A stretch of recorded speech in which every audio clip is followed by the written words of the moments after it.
Check. 1, 2. Check 1, 2. Oh, and we're live again. Absolutely brilliant. Love it. Absolutely love it. Do we have a great one? Absolutely. Like every single night. My goodness.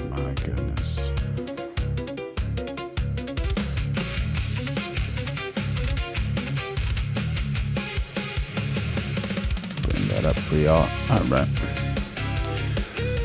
How's everybody doing? Following your dreams. All right, so chat, welcome back to Late Plans. I'm your host, and we've got 11 nuclear moments, absolutely nuclear, happening simultaneously right now. Like literally 3 separate legal, diplomatic, and military dominoes are collapsing in real time. And I'm watching the establishment try to hold them all up like Jenga while blindfolded. Candace Owens is playing Odysseus, the cunning hero, and she just weaponized subpoena power. Erika Kirk and the security team are about to get depositions forced on them. That's not a lawsuit anymore, chat. That's a discovery process. Man, that's like when your mama finally figured out you ate all the cornbread and she's got the rolling pin in her hand. You can't run no more. She's got proof now. Candace got proof, chat. Candace got proof. And here's what nobody is talking about. Netanyahu just had Spanish representatives expelled from coordination centers in Kiryat Gat, Spain. Just walking. That means Israel's international coalition is fractioning. When your allies start jumping ship mid-crisis, you're not winning anymore. You're managing collapse. You know, the guys out here trying to hold together a Middle East peace deal with duct tape and hope. Mate, that's not diplomacy. That's a hostage situation. But here's the wild part. Trump just released a statement reviewing an Iranian proposal to reopen the Strait of Hormuz. That's code for we might actually negotiate instead of escalate. Do you know what that means for gas prices? For geopolitics? For your portfolio? It means every analyst who bet on conflict is now praying Trump stays aggressive, right? Because a ceasefire equals oil flow equals price drop. And if prices drop, inflation fears evaporate. And suddenly the market's narrative shifts completely. How you doing, Tara? The DV crew too coming in with the chat. If you're going down south, are you going up a hill in elevation? Are you going down or up? You're gaining elevation and you're going down south. There you go, buddy. Great question. Love those questions, those tricky ones. And everyone's been asking about Mr. IC, Mr. Ian Carroll. What is he up to? We've got a lot lined up, a lot to talk about. A million things have happened, obviously, and we're not going to cover it all. We're going to focus on one particular thread about the ballroom. That's not a ballroom at all, and it's not about the ballroom. We'll talk conspiracies. We'll talk evidence. More IDS. What is IDS? We'll talk shit. We'll do all the normal stuff, all the regular fun, and we'll probably do a kick after party at the end. Tara convinced her friend that all rivers run south. I think. We'll get to more of that in just a minute. But first, to start the show off,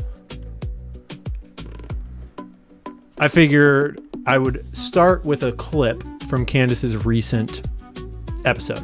Let's go, Candace. Before we get into the actual topic, the actual meat of the matter, what's really going on out here. That's what we want to know. We're going to start off with a clip from Candace's recent show. I think I already have it queued up. Yep. Yeah, anyway, I for whatever it's worth, I entered the space of politics with a very real understanding of how fickle it all is. I felt completely that I was at God's mercy. I wanted to sort of keep my circle really small. As you guys know, my cousin Very Mia smart. still works with me. She is the person who actually helped me upload my first video onto YouTube. She filmed me. If you can find that video on this channel. Lone Wolf and Cub, never heard that one, buddy. And as you know, she's still rolling with me today. She was the one I took with me to see Erika because of vibes. And so I feel like I went into politics just with the right attitude and not impressed by a lot of the things that other people were impressed by. You know, I knew the importance of family. And again, how quickly everything could be stripped away from you. All I wanted was my health. And I was just so grateful to be able to think again. So to Trump, there you go. To you directly, I guess it's important for you to know that you have no power over me and my life. I chose to share that picture. That's why you have it. That's why you could have somebody put that on an AI cover. I made a decision to share that with the public because it was the lowest moment of my life. And I do not want people digging through to find that and to try to embarrass me. I'm not embarrassed of it. I'm proud of who it made me into today. People get sick. Okay. In fact, there are people who email us daily about their chronic illnesses and tell me how much this podcast helps them get through the day. People who are going through surgery, people who are going through cancer, and similarly are wearing bandanas and have no hair, who enjoy listening to this podcast. It gives them a laugh, and that's okay. Like, who cares what you look like? Okay. You have low moments, you get through them. And I will say that never, when I went through that, into people who are sick and going through things, never could I have imagined that my lowest moment would one day become President Trump's lowest moment. I do feel like to Trump, he's just repeatedly humiliating himself over and over again. And he can continue to do that in front of the world. I will say real power never has to name itself. I am MAGA. I built MAGA. I am loved 100% by the people. Just look at these polls. It's like, come on, old boy. Who are you fooling? You know, you weren't even worth replying to until I could make time for it. You weren't even worth interrupting my holiday in Italy to address. Okay. Fiery words from Candace Owens, my goodness. Huge shout out to everything Candace has been doing. Yeah, Candace has been doing some great stuff. Absolutely great stuff. My goodness. And just so y'all know, we're going live every single day of 2026. So make sure you like, subscribe, turn on those notifications, throw in a super chat if you want. Become a member, help the channel survive. I love you. The Lord loves you. Let's hear it, Ian. Forever, always. But I play this clip because I was just watching it the other day, and it hit me very hard because I am sick and I have been sick, and that's where I've been. I have a chronic health. Lone Wolf. Did she meet up with Nick Fuentes in Italy? Is that what happened? Because I saw Nick Fuentes was in Italy. Someone tried to move his car.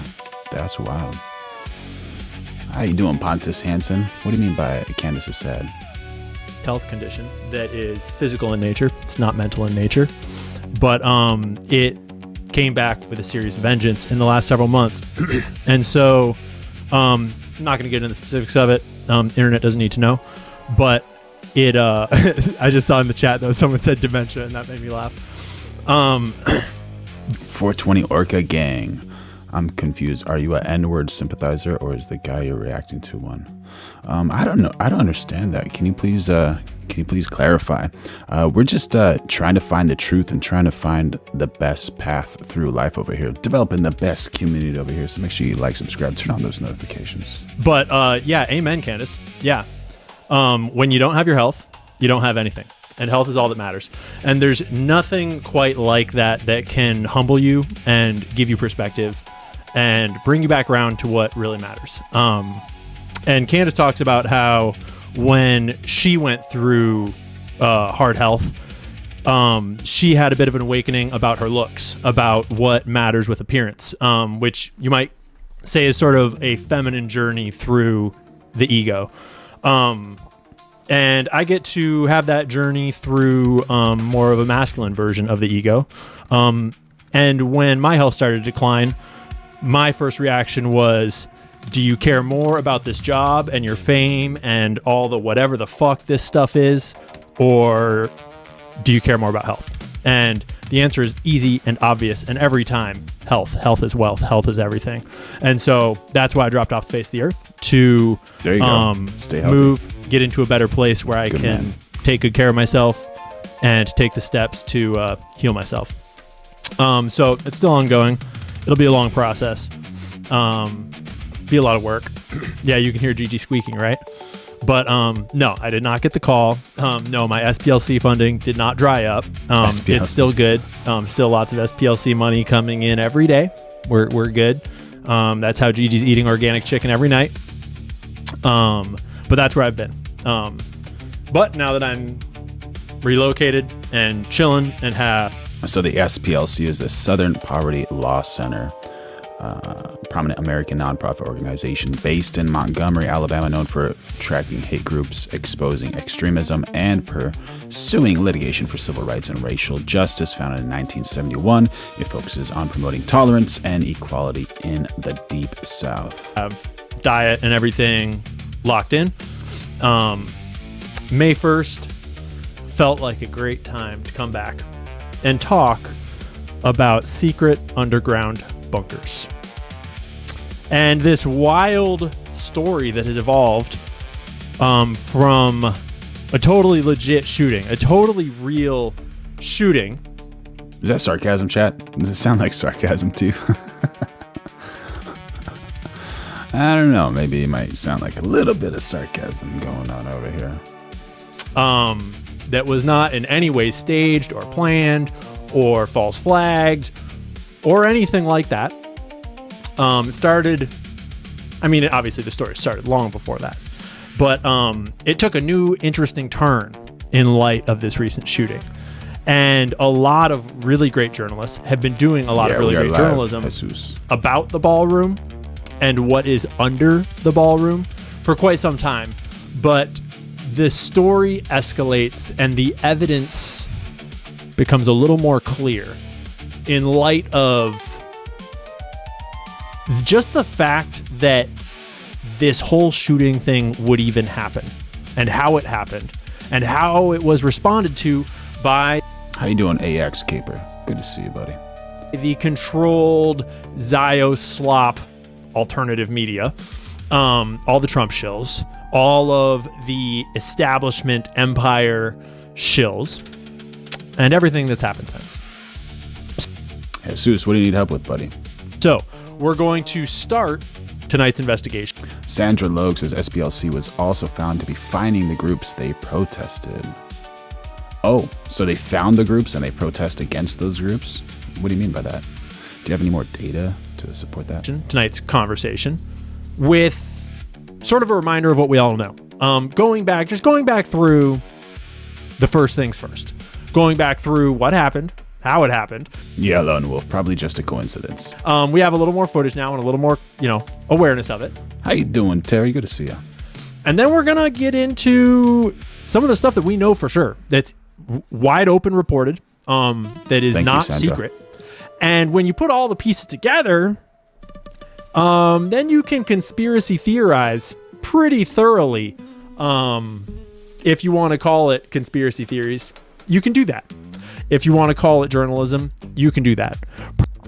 We got Sad Bob jumping in on the chat saying life for Americans is not being made better by anything Trump is doing. Are you sure? Are you sure? Do you have anything to support that statement? We're going live every day of 2026, so make sure you like, subscribe, turn on those notifications, become a member, throw in a super chat if you want to. It's on the bottom left, that little 0 out of 5. Personally, I'm a little fucking sick of journalism. I saw a tweet from our best friend Nick Fuentes a couple days ago where he just tweeted, honestly, I'm really fucking sick of politics. And oh my God, Nick, I felt that tweet so hard, dude. I know we've had our disagreements. I know we will probably continue to have them. But oh my God, I felt that tweet so hard in my bones. So let's get into it. Let's get started with my reaction, my tweet about it. 71 Fluff Daddy says everything is a conspiracy with these libs. They are desperate. And the first place where we're going to start, so you can get a little sense of where we're going to go. Okay?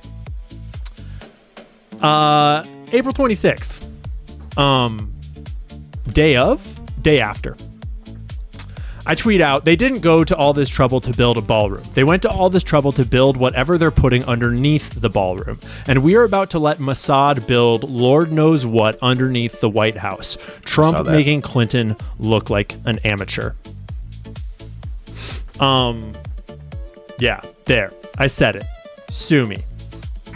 What are you going to fucking do about it? Obviously, the reactions from all of you folks was like, yeah, duh, no shit, we know.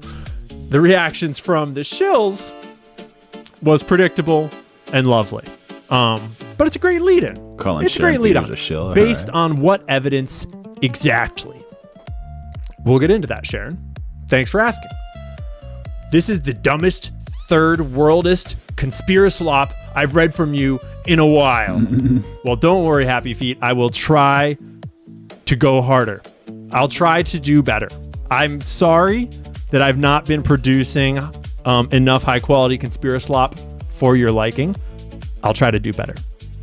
I promise. Schizo.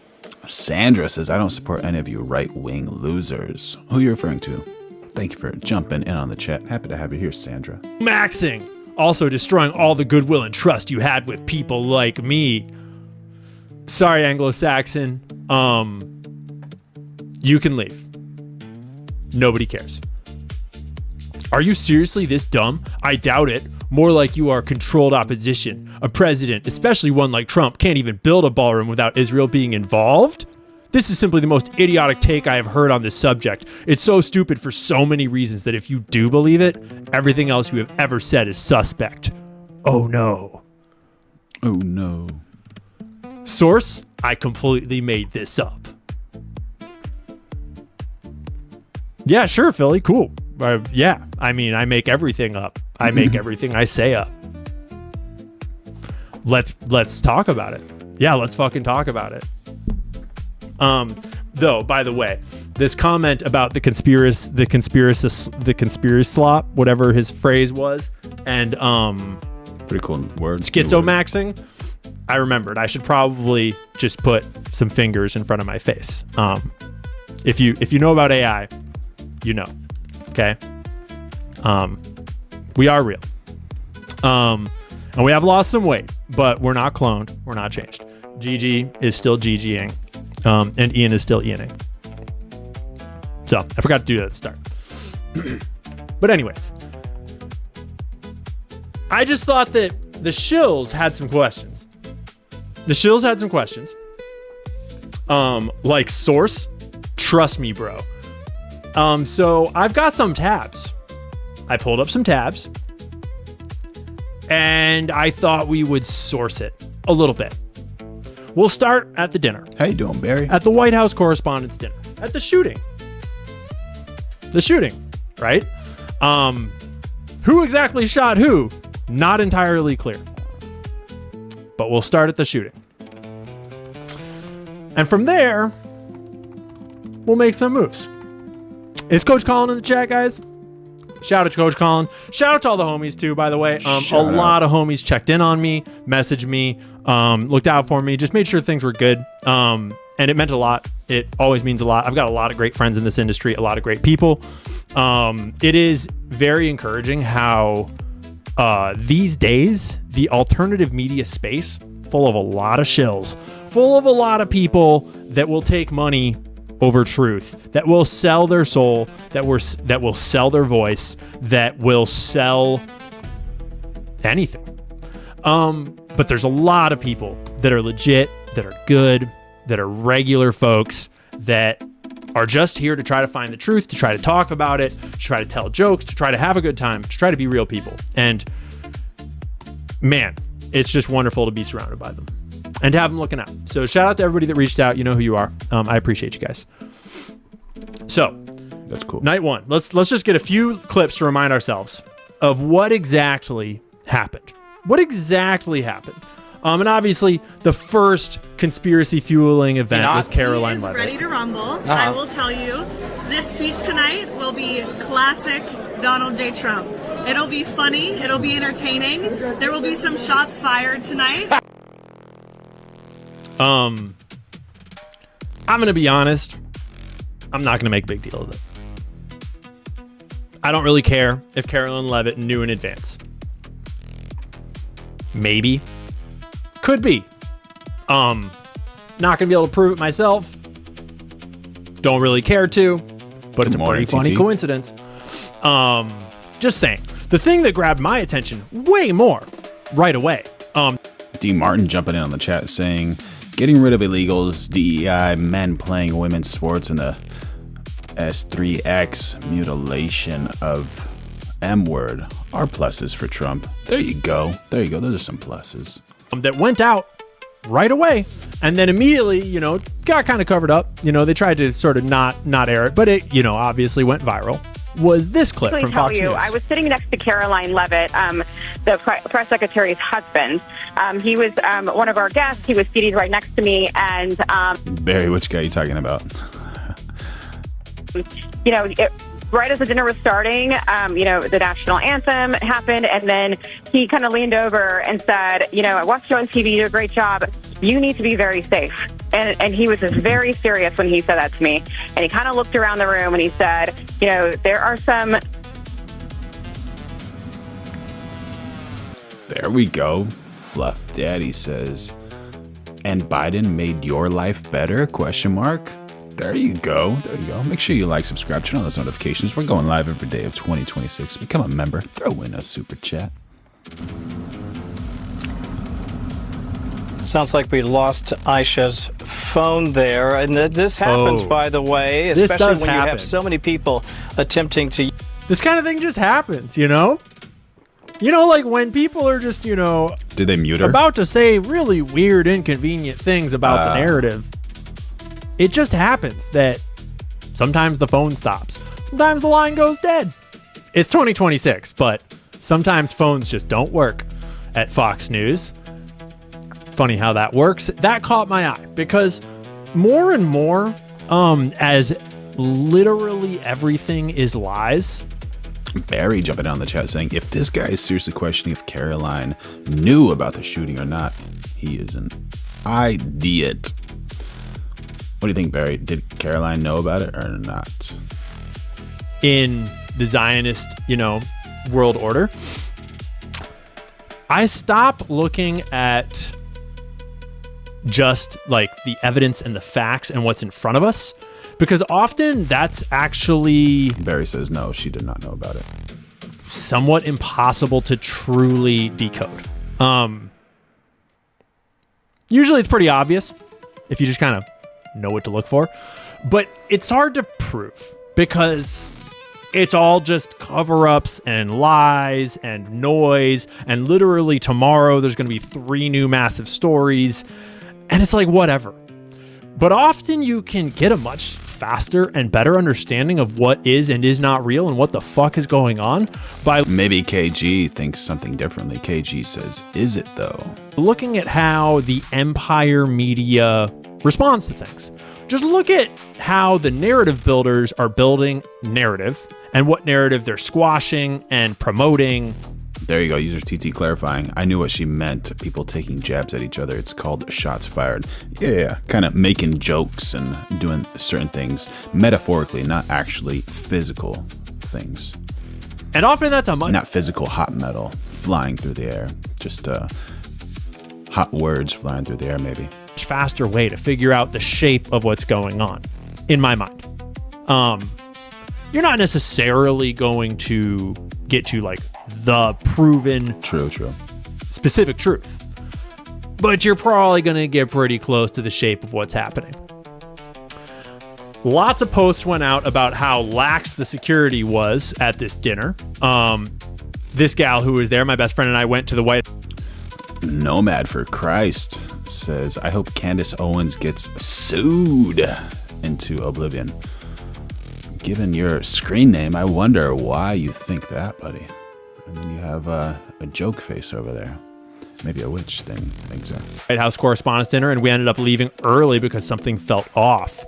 It started the second we got there. every event we've ever been to, especially at this level, there are layers of security. Bags checked, IDs checked, actual process. This time, nothing. We were just asked if we had tickets, said yes, and got waved through. No bag check, no real screening, no line, just thousands of people packed together being pushed through the doors as fast as possible. We've seen posts of the tickets, which had no barcode, no QR code. They were just essentially fancy pieces of paper. I could come up with a lot of theories as to why. If you want to prove how unsecure outside venues are, though, it wouldn't hurt to not secure an outside venue and then have something happen. So, when something did happen, a lot of great citizen journalists immediately started reporting on it. Diligent Denizen was, as always, Diligent is always, diligently covering breaking stories like this, hosting spaces, posting all the updates. And we start to get these images of the shooter naked, face down on the floor with a space blanket on. Space, okay. And the very first thing that I notice in these photos on the day of the shooting that night is there's no fucking blood anywhere. Yeah. And the reason why there's no blood anywhere, we know now, is because he wasn't shot. Okay? He wasn't shot. A law enforcement officer was, right? But multiple shots, 5 or 6 shots were fired. And we kind of have answers now about who fired the shots. It sounds like the official narrative that we're currently running with is that Homeboy fired one shotgun blast into the chest of an officer who was wearing a jacket. Oh my God. And so the officer turned out to be okay. And it sounds like the official narrative, I believe, is that all the other shots came from the officer who pulled out his gun, pointed it directly at his own teammates who were behind the suspect running through at full speed. We'll get to it. And then started firing directly at his own squad mates. And we'll look at the video, and it sure looks like he shot another officer in the process. Yeah. It looks like we saw that last you can night see it directly in the video. At the very least, he pointed a loaded gun directly at a friendly. And that's really bad. Really bad. You don't have to be very savvy with guns to know that that's really bad. You don't do that. It's literally like... Sandra says the person that charged the banquet had gotten a room a few days before. Yeah. And actually one day before there, he was scoping out everything. We saw the actual FBI video footage last night. 2 of the 3 rules of guns. Tillman. Anyways, the important part here is that Mr. Cole here has a shotgun in his hands. He's running at full speed. He's apparently ready to shoot police officers to get through to where he's trying to go to kill the people he's trying to kill. But then he's taken down anonymously. We got Nomad for Christ saying she's a satanic clown that is being used to mute the effect of Charlie Kirk's assassination on the world. She is a lying grifter making money off of Charlie's extinguishment. Oh my gosh. Oh my God. So many people say that. So many people believe that about Candace. Without being shot, wounded, injured, nothing. And we still don't have a story about it. Unless I've just missed it. Have you heard the story of the brave officer that... Jason Beatrice has joined the chat. How you doing, buddy? Jason says, I know the 3 rules. And Barry says, he's clearly someone who has never been in a surprise firefight. Talking about this man on the top right. Yeah, did you see that footage? Isn't there something where, if you swing a hot metal thrower in front of friendly fire, don't pull the trigger? Absolutely don't. There has to be some type of... some better training. And out of those 9 officers, only 1 pulled out of the holster with 1.8 seconds. It was just kind of interesting. Like, if you're there doing your job, of course, you guys are BSing and talking, but always be ready, right? Always be ready. Took down the terrible shooter? Has he been paraded around the media yet telling? Oh, you guys are talking about Tillman was a true patriot that unfortunately fell victim to friendly fire. I see. The story of how he bravely dove at the gunman who was armed and risked his own life to take the shooter down. And let me tell you all about how brave I was. Has that happened? DEI training. Because I'm genuinely asking, because I have not seen it. Right? So mysteriously, the deranged armed gunman just lies down on the ground and becomes captured. No shots. That's a little weird to me. Lone Wolf, I did not see that person. Do I even want to see that person, bro? That's wild. A little weird. Then we get more evidence of the shooting in like 6 hours than we have in, 8 months of Charlie Kirk investigation. 6, 7 months, whatever it's been. Sandra saying better training is a must. The Secret Service is seriously lacking in competency. Did we see that from the first attempt on Trump? Was that the first or second? It's hard to keep count, man. Video of the shooter drops like within an hour. It looks like it was filmed with a potato. But even in the potato footage, we can pretty clearly see when it restarts here. Is he talking about the bottom left guy or this guy? That this officer right here, in the lower part of the frame, he's going to draw his gun and point it directly at this group of friendlies. And then at this guy. And you can kind of see the flashes in this version. And then we have the higher quality version now that is not AI, allegedly. Right there. Boom. He is now pointing his gun at, the shooter. Freakazoid 1 says it is hard to keep up with fake PR stunts from Trump.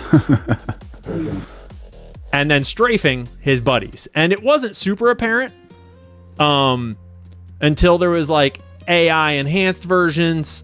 I think this is pulled from the AI enhanced version. But now we have the official, not AI enhanced version that is crystal clear, by the way. Crystal clear. Interesting why it's in color, though. I'm just going to go out on a limb. The one we saw was not in color. And ask, are the security cameras on UVU this quality? Because this is crystal clear. Yeah, there you go. And if the cameras on UVU were of this quality, maybe there wouldn't be so many conspiracy theories. Moody Morgan says the K9 guy who speaks to the shooter for like 30 seconds. You have a clip of that? Or are you talking about like right before the door? Right before he walks past that door? What are you talking about? But apparently not. It is also worth mentioning that all this footage is just being procured, like journalists are just on the ground next to an active shooter in an active crime scene, like 2 minutes after he's been apprehended, taking photos of the shooter and then texting them to Donald Trump so that he can put them out on Truth Social immediately. That's a little weird. True, That's Jonathan. not usually how crimes are solved. I don't think. But, we're just reliving the night a little bit to remind ourselves of what happened, what the narrative is, before we sort of get to how the narrative was handled and spun. And before we get to this other guy's tweet, I do just want to play this part here, where this officer clearly is firing his weapon in a triple strafing pattern. You can see the muzzle flashes. It's hard to tell exactly where it's pointing when it's being fired, but clearly the first shot is fired to the left of the group of people, and then the gun moves across these people. And that is not a thing you do when you are trained to use a firearm. Shame on you, bro. You should be fucking fired. Aside from that, when you watch the full version, Look what happens up here. Someone falls. This dude is like down and crawling and stumbling and holding his body a little bit. Yeah, but he runs pretty fine after that. Maybe he's fine. I don't know. It's not the point. It's not the point. I got a little hung up on it because it kind of looks like bro shot his friends. And yeah, we do see the gunman point the shotgun at an officer and fire. I think, sort of. We don't get to see who he hit. He didn't hit this guy because this guy just keeps on shooting. This is a shotgun at point blank range, right? So maybe he shot one of these two guys. Or rather this. It honestly looks like he just ran through these gates and just to run. Like he had a gun in his hand and this guy could be shooting blanks, but it seems so weird because if you're running with a shotgun, you're that close. Come on. And you have like the different types of ammunition, the ammunition that spreads, which is very dangerous, from 2 inches to 8 feet, 10 feet or whatever that is. And then you have the single, which is like dangerous for a longer distance. So guy or this little gal. I suspect that this little gal would not have done too good if a shotgun hit her at point blank range.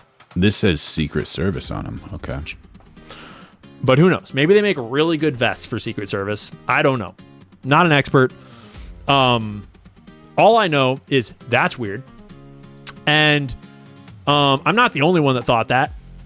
Patrick L. Riley and several others. That's true, Moody Morgan. Others. All right, I'll be that guy. In the room before the panic, we clearly hear 5 shots. The video Trump posted shows him run through. Agents drew guns. Cole Thomas Allen had a makeshift shotgun, not an automatic rifle. The shots were the agents. Agents shoot center mass. Something stopped the shooter. He is shown on the ground, chest and back exposed, center mass. Where did the agents shoot him? What stopped him? Where's the blood? Why is his supratrochlear vein not indicating that he is in any pain or distress? The video of Trump, Melania, and the magician shows the women reacting as if there's a shooter before Trump or others react, as if it was practiced. Is this another staged event? Bam, calls it. Lone Wolf saying he used birdshot and not buckshot. They're obviously not paying attention. Yeah. That's a possibility, That's definitely a possibility. Jason Beatrice says they have multiple checkpoints. Yeah. Moody Morgan, if you have like a better clip, let me know. Drop a link. And just so y'all know, we're going live every single day of 2026. So make sure you like, subscribe, turn on those notifications, and become a member. It helps the channel survive. Throw in a super chat if you want. And the Lord loves you. I love you. Let's learn something over here. Not my exact personal noticings, but his own version of similar noticings of what the fuck is going on here, guys. This is a little weird. So it's all a little fishy, pretty much right off the bat. I think they're talking about the vein from the photo, not the actual video. But then people clock in on the video a little bit more and realize that it's a lot more fishy and it's a lot weirder, and there should be more than one Secret Service agent. Careful. You don't want to get in trouble like James Comey. We're not... Try not to make direct threats, people. Try not to make direct threats. Try to keep this civil over here. I love you all. Definitely fired. Assuming that it's not all a giant plot and the entire government shouldn't be fired and sent to Israel. Because in that video that the government gave us, literally the Secret Service agent with the dog. Yeah, there's a dog, but I didn't see the dog go into the room. I think it just like looked into the room, sniffed around the room, and then walked past. Dog is like hanging out and talking to the shooter the moment before he comes out of the door with a gun. Watch. That's our shooter. Okay. With apparently like a shoulder bag. Oh, and the dog immediately clocks him. The dog is in there. He's like, fuck this guy. This guy's bad news. The dog cop is exchanging words with him right now. Oh. Shooter walks in. Dog follows. Dog cop is there. Who was he saying? Like, are you ready to do it? You ready to go ahead? He's talking to him. You can see his mouth pixels moving. Guy Carey Cross says, just coming in, but did you see very beginning where the cop dog goes into the room 2 seconds before the guy runs out? He's talking to him. So who knows what, is he holding the shotgun? Where is the shotgun? Is it still in the shoulder bag? You might think, okay, maybe the dude is in a really unfortunate position and he's trying to achieve his evil mission, and the shotgun is in a bag on his back and he's tripping out, but it's in a bag. So the officer doesn't see the gun, obviously. Recon Blues, I got a message for you. I'm going to send it to you right now. Obviously. So the officer turns away after the dog tries to clock him again, and immediately the dude has a gun out.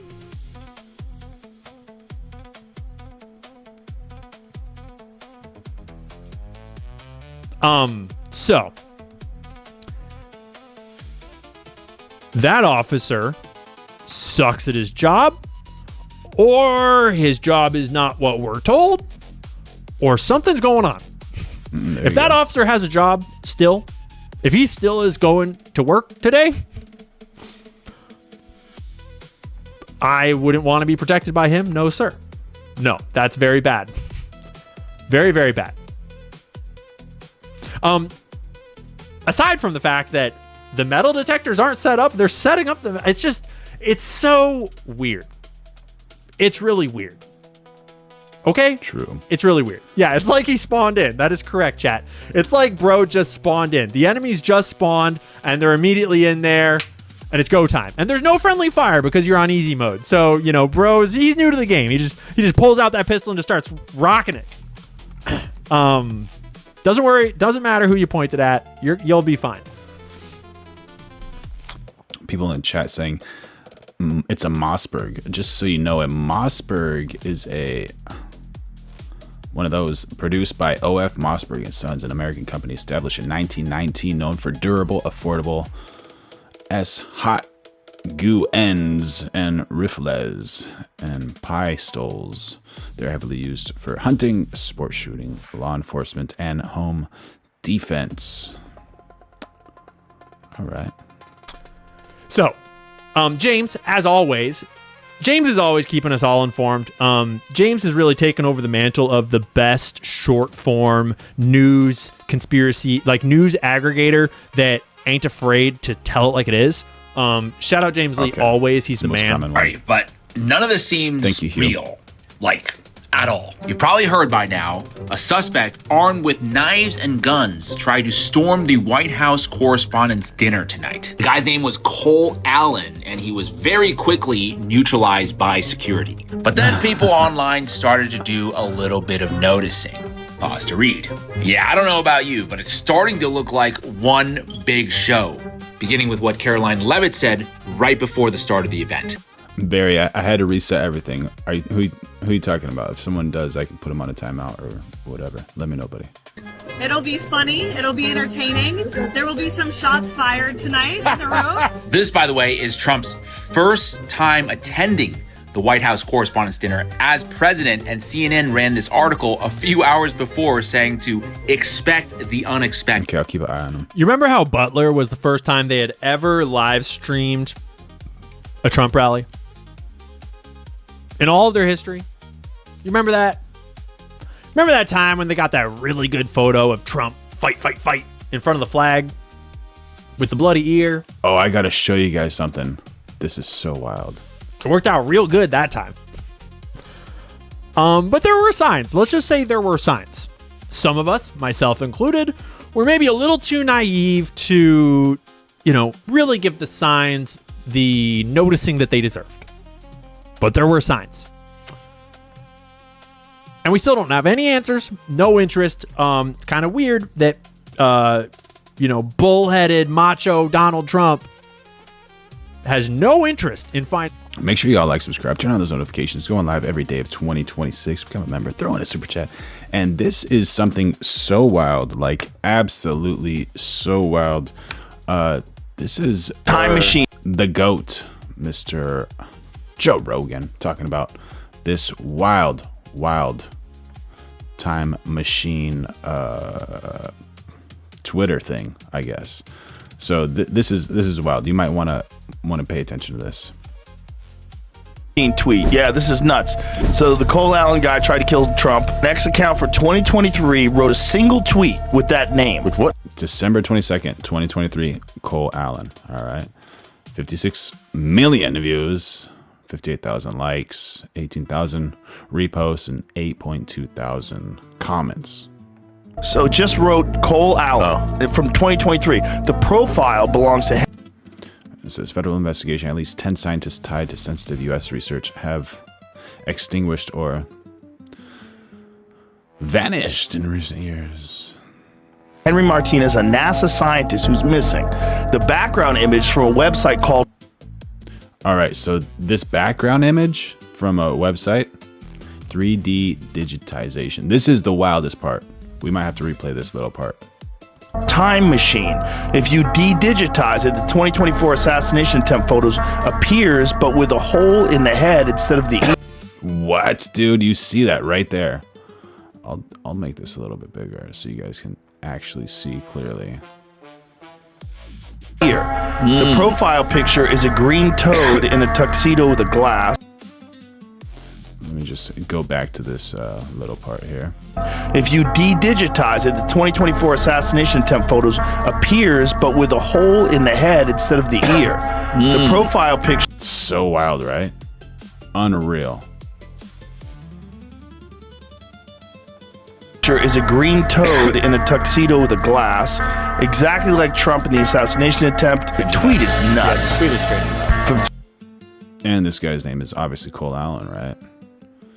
And this is from Henry Martinez. 2 years ago. So wild, dude. So wild. Finding out who tried to kill him that time. Yeah. But you know, the first time he shows up at the White House Correspondents' Dinner, whoops, something bad happens. And you know, I can't help but think that there's no world where Trump actually wanted to give a speech that night anyways. And I can't help but think that if he'd actually had a night where he was going to have to give a speech, he probably wouldn't have showed up, because it's not going too good in the world right now for Trump. He started a war that is currently polling lower than the Vietnam War at its worst, which is pretty bad. It's pretty bad. All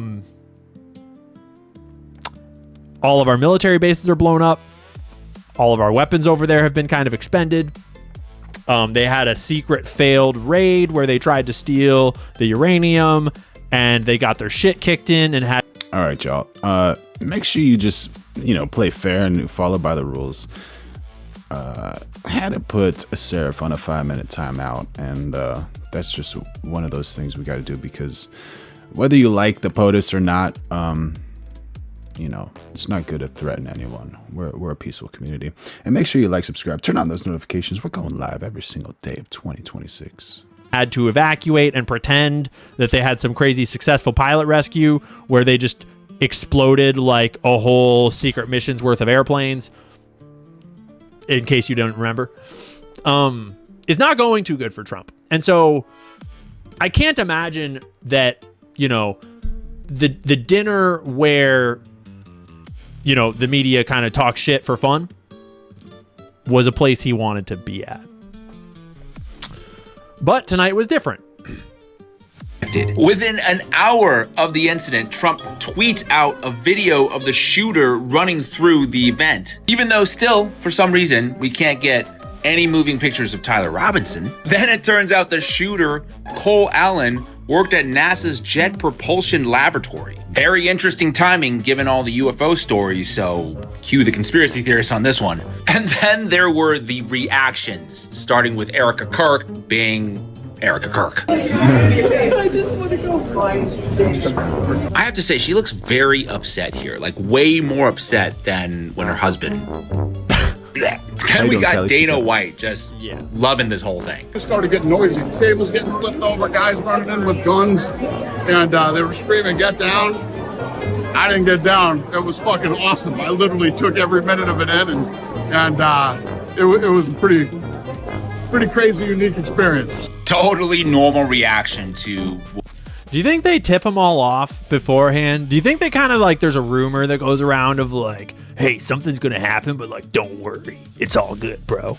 Like, do you think they kind of just like, do you think there's like, you know, a whisper campaign that's just kind of quietly being like, hey, like, I don't know what's going to happen, but something's going to happen.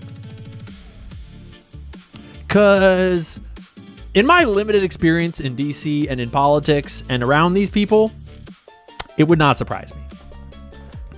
Jason says, my sister works at Jet Propulsion Laboratory. Cool, man. Very cool.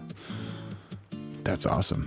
If your sister ever wants an interview, let me know. We'd like to interview people who are involved in very cool things. Thank you for the chat, buddy. It wouldn't surprise me. It also wouldn't surprise me if Dana White was just like, what's the best way for me to get the most Dana Whitey image out of my response to this? And anytime, like, Barry. I haven't seen footage of Dana White doing or not doing what he said he was doing. Yeah, Humongous says he owns the UFC. He loves violence, laugh out loud. Of course, bro. That's Dana White's job. He's like the biggest fight promoter in the world after Don King, or maybe more than Don King. We have seen footage of other men at the event doing or not doing what they said they were doing, like Mr. Kash Patel, but we're not going to get into all that bullshit. What is supposedly a presidential assassination attempt. But the most ridiculous thing has to be maybe this coordinated influencer campaign saying this is why Trump needs a new ballroom. I didn't want to say this, but this is why we have to have all of the attributes of what we're planning. I say corrected. Fluff Daddy says, yeah, he's bigger than Don King. Make sure y'all like, subscribe, turn on those notifications, going live every day of 2026. And yeah, so you can see me being corrected live and learning from the chat, because we got the best chat in the world. Standing at the White House, it's actually a larger room, and it's a... Cool, bro. Jason Beatrice says, sorry, I don't talk to my sister. She's a liberal. All right. Then may the Lord help her, bro, and may the Lord heal the relationship between the two of you, and hopefully y'all can, you know, because family is the most important thing, but you just made me laugh, dude. Oh my gosh, dude. Jason Beatrice getting W's in the chat, dude.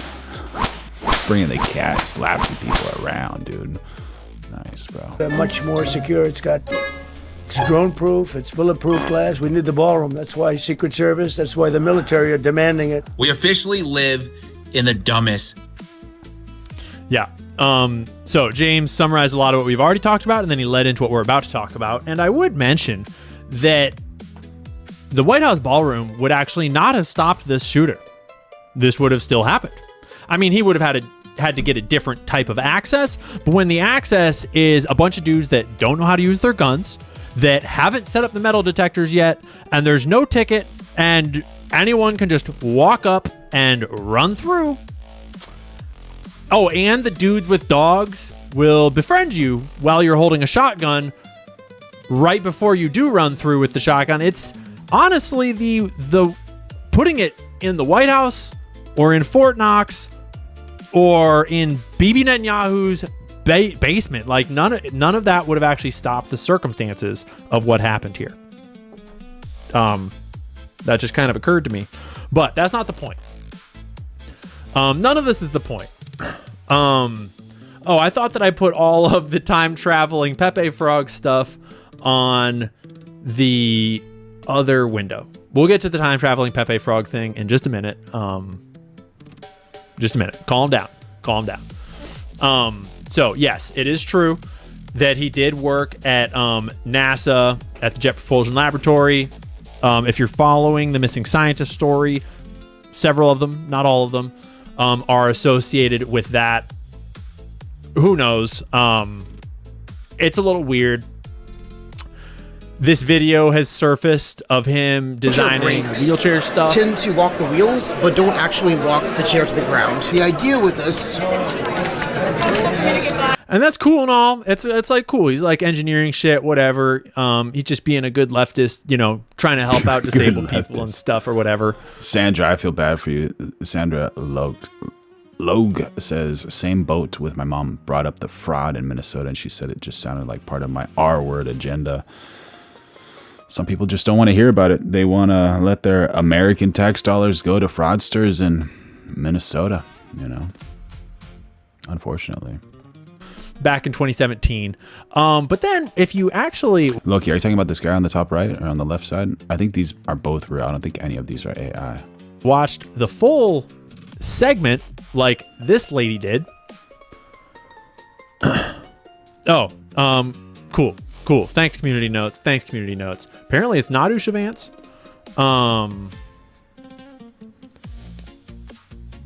Yeah, fair. This lady's like, hey, wait, Usha Vance is in this fucking video with the dude. But we'll let it be. I'll trust the community note. Is that the way it works? You need like at least one liberal in your life to know how cool the conservative siblings are? From what I'm gathering in the chat. Oh my God, dude. Because none of this is the point. We're just reminding ourselves of what happened. And one thing that happened is apparently his Instagram had a casual photo of him throwing the peace sign, but wearing an IDF sweatshirt. Oh. I haven't really seen anyone that I trust personally verify from having gone to his Instagram account, which is now wiped. So Instant Mash says, you worried about people scamming the government? This government? Please explain your comment. Thanks for your comment. I don't know. I don't know how to quantify that. I don't doubt it. I don't believe it. I don't believe fucking anything anymore. That's the problem. What are we gonna do about it?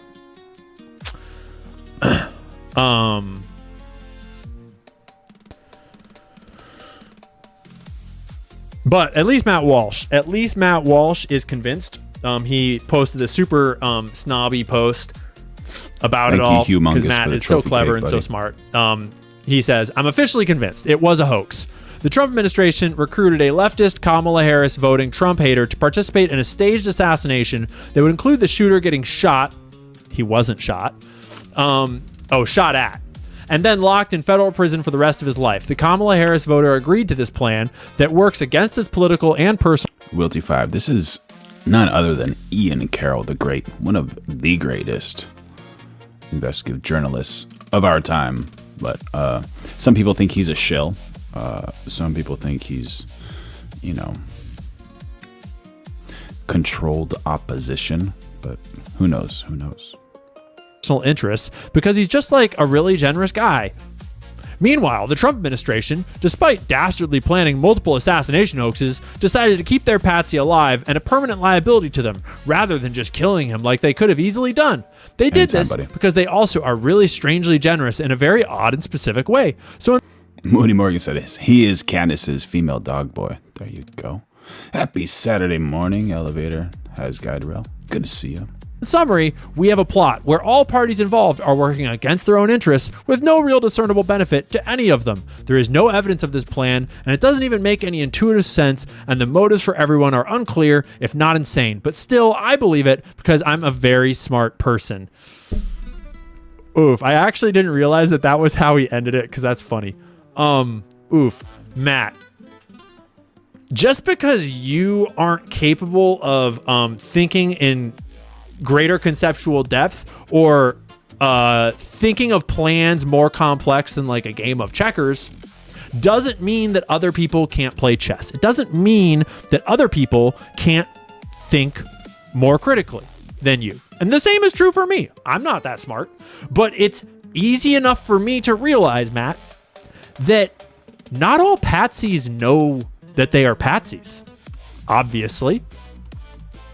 Not all patsies know what they are being manipulated into doing. And the internet makes that easier than ever. And most people that theorize about patsies in this day and age are not theorizing that the person was like, oh yeah, I'll be a patsy, you pay me money, and then I'll go and throw my life away. That's not what anyone's ever alleging, bro. Duh. Usually when people are saying someone is a patsy, what they're saying is that if you find an unstable person on the internet, a person who either has delusions or maybe schizophrenia or is maybe super isolated, depressed, maybe super down some weird rabbit hole, or maybe they have some, like, I don't know, maybe they got some weird fucking drugs they can pump into you. Maybe they... User TT says, I honestly trust Coop more than Ian. Tucker Carlson. Wait, Coop? What's Coop? What is COOP?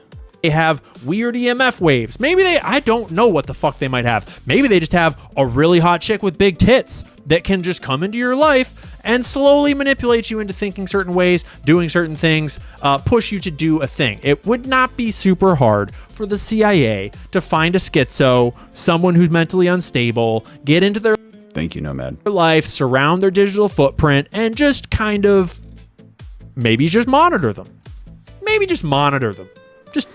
Just see how they're... Just be like, hey, this Lance Twiggs guy is pretty fucking unstable. Maybe we should just keep tabs on him. Maybe we should keep track of his internet browsing history and see if he ever looks at anything he shouldn't. See if he ever does anything he shouldn't.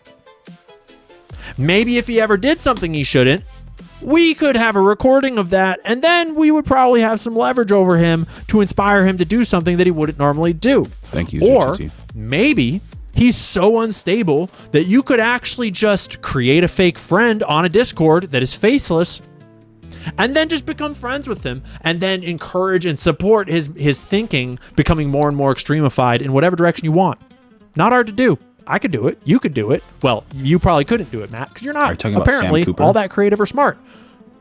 But just to clear it up, Matt, you're arguing against a thing that no one's arguing because, I mean, to be fair, we should probably move on because speaking of people working against their own interests, you're the white Christian nationalist that works for the Jews.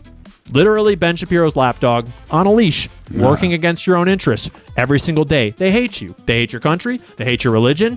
And they're actively working to... We got Seth Cooner 6234 saying, this is complete ad hoc, for example.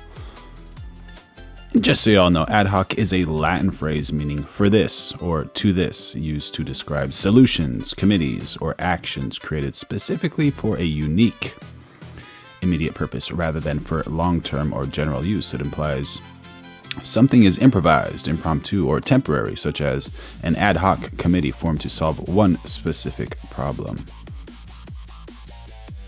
To destroy it. And I know, Ben seems like a really nice guy to you. He's not, Matt.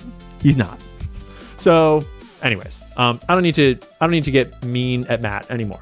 But I'm just kind of bored of beating around the bush.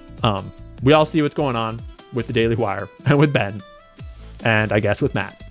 And apparently Matt is not smart enough to see it for himself. So let's talk about the weird time traveling frog shit, which is kind of neither here nor there. Okay. Cameras on vacation today, having trouble? Yeah, I think so, TT. All right. How you doing, Gigi? Maybe we can have a quick Gigi break. Gigi, you want to come up? Yeah, come on up. Come. Yeah, come on. Come stand up. Come. Yeah. So Gigi, Gigi's doing good. Gigi's as healthy as ever. She's a little bored because we're not getting her the activity she needs, really, but we are getting her lots of organic chicken. How you doing, Steven? Gigi, go get your toy. Where's your toy? Go get it. Waffle Jackson. So now she can go and kill her pickle a little bit more. Okay, so you've probably seen this thread, and I'm not really going to add to it unless you're not very smart, and that's fine. That's fine if you're not super smart. I'm not either. Maybe I'm totally wrong here. Okay, but here's the facts. A Twitter account somehow surfaced.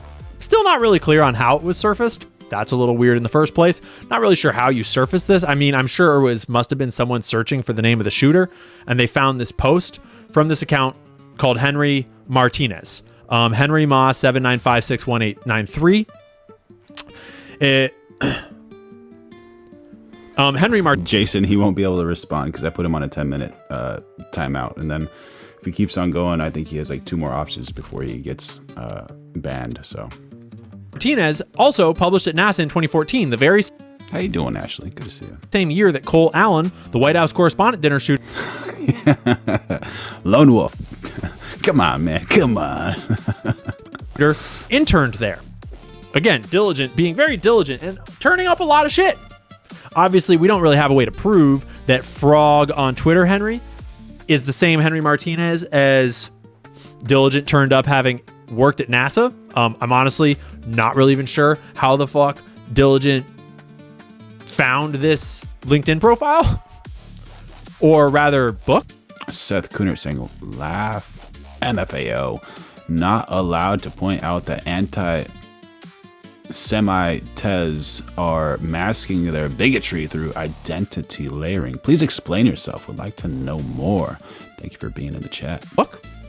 He's probably using AI. He's probably scraping with AI, doing a good job. But anyways, just to clarify, we find out that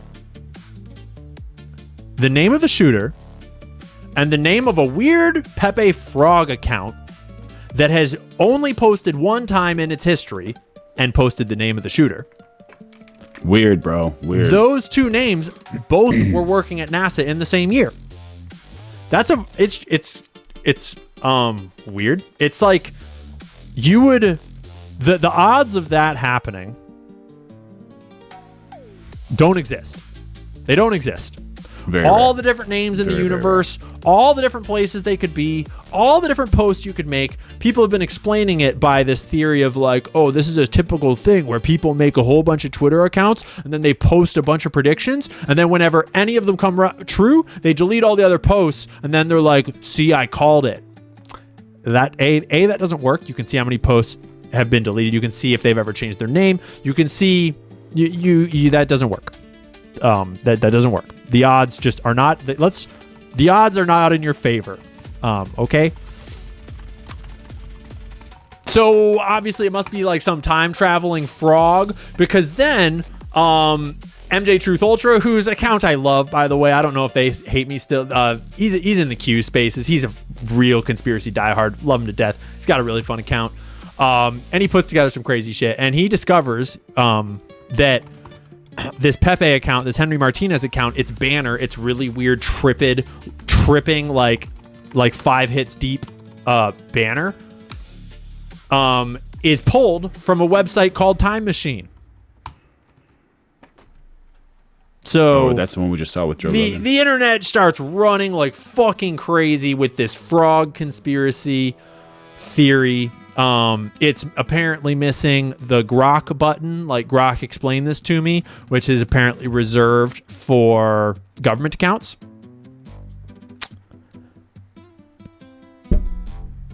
I have a different theory, maybe. And then people start. It goes further. You can go further if you want. The numbers add up to a number. You can go further. Okay. Here's the way I see it. Seth Kunert answered my question saying, I'm not anti-Semitic. I'm anti-Zionist. Talk to them for 2 mins. Watch them revert to their true form. I don't know where you're trying to go with that. I don't know if I can agree with you. You know, one thing is important is it's not really nice to categorize everybody into one group. There's horrible people and great people that fall under the same category. So like just grouping everyone together is just not the wisest thing to do, you know? Like say for instance at the gas station today, there is a man of African-American descent and he was extremely racist to me. I was like, you don't need to be racist to me, bro. Like I love everybody. And he was just like completely racist to me. I was like, well, I hope you have a good day, you know? And I saw another African-American. I'm like, I'm not going to take my experience with this first African-American to the second African-American. It's like, they're completely 2 different people, you know? And I grew up with many African-American friends. So I understand how, you know, some people are going through motions, you know, you don't know what that dude's going through in his life or what his wife said to him or, you know, she left, you know, his clothes in the wash for like 3 days and put it in the dryer and it smells horrible. Like, you don't know what's going on with these people, and just don't take it personal, man. He's just having a bad day. And he goes with like any religion or culture or country, like just try to have a little bit of space and like let people have their bad days, and don't try to amplify it, don't try to escalate, try to de-escalate everything. Why not? No reason not to. And then there's also like, if that's your job, you're an MMA fighter, escalate that thing, man. Make a show. Get the purse, get the fight of the night, and then after, buy each other a coffee and become friends, man. Because hate doesn't do anything, man. Honestly, being a good person pays so much more. Like, it pays so much more. Try not to have any hate in your heart, honestly, if you can, if that's possible. Just practice that. And like I say at the end of every stream, just let that hate roll off of your back like water rolls off of a duck's back. Don't worry about it, man. And they'll test you. They will always test you. So get ready. This is not the point of the video. And we're going live every day of 2026. So make sure you like, subscribe, turn on those notifications, become a member, throw in a super chat if you want. I just figured we had to address it. Here's the way I see it. It could be time traveling frogs or people or aliens. It could be time travelers. That's right, Realty 5. Thank you. Trying to kill Trump. Time travelers trying to stop killing Trump. It could be time travelers. Time travelers could exist. I don't know shit about it. I wouldn't be able to prove it one way or another. I would need more than a frog posting on Twitter to make me feel confident in the theory. Okay? I would.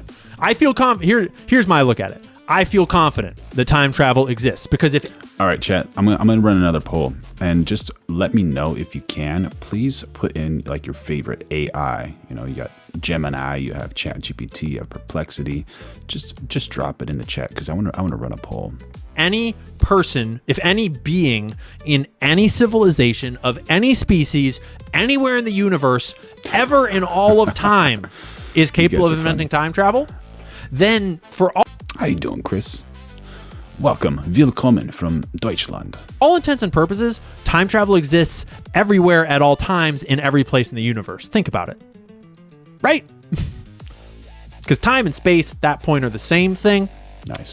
So if you can time travel, you can probably space travel. And that means that if you invent it a billion years from now, then we probably have it now too. Okay, so time travel, I think, is almost certainly a thing. Probably. That does not mean that this frog is time traveling. Because honestly, it could easily just be like some dude at Twitter. Right? Like, it could just be a dude at Twitter. Yeah, they could probably like back a thing. Like, am I wrong? Oh, we got. Isn't the simplest explanation here that there's just a troll that works at Twitter? And I don't know, but maybe the Grok button is missing for government accounts, and maybe it's also missing for accounts that were set up in manipulative ways by trolls that work at Twitter that have access to the back end that don't want you to be able to ask Grok about who exactly set this account up. That's honestly, like... Seth Cooner says, man, even the systemic issues with Jewish banking is rooted in Catholic practices, pushing them into usury to lean on the monarchy. People like Ian blame them for the role they were forced into by physical education, PE. I don't know. Yeah. A lot of the kings back in the day, they were not allowed to practice usury because it was against the religion. And for good reason, just to try to create a utopia, allegedly. And then, so they hired Jewish people to practice usury. And then one family went to another king and another king. And I think the one that started it was like maybe the Rothschilds, if I'm not mistaken, according to a video, allegedly. I don't know if that's accurate. I'm all down with time travel. And I love talking about time travel theories. Ashley Downward. Oh my gosh. Thank you so much for the $1.99 saying hate sucks arse. That's right, you are a champion. Oh my gosh. We got to get like Veronica's twin brother over here to say thank you to Ashley. Like, is that possible? What do you think, chat? Should we do this? Veronica, come here and say thank you so much to Ashley for the $1.99. Thank you for your support. I love you. Wishing you and your family the best. Ashley Downward getting W's in the chat. Thank you so much for supporting this channel, keeping this alive. I love you. The Lord loves you. And she says, hate sucks arse. That's 100% accurate. You're the best. If you can't tell from the way I just talked about it. But in this case, I think it's probably more likely that this is just a troll at Twitter. But it's still weird. It's still weird. So I don't know what to make of it. I don't really have a strong opinion on it. It's not the point. It's irrelevant. Honestly, it kind of feels like a distraction. Got Claude in there. Thank you, buddy. Because that's obvious. Like, we're going to get to the actual. That's not the point. Because the point is not a ballroom. This is not about a ballroom. This has never been about a ballroom. But it took less than an hour. It took no time at all. It was immediate that it became all about the ballroom. It's a shooting, right? It's not even in the ball. It's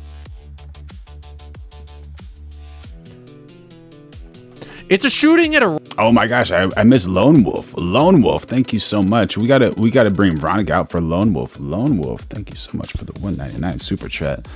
This is for Lone Wolf, y'all. Thank you for your support.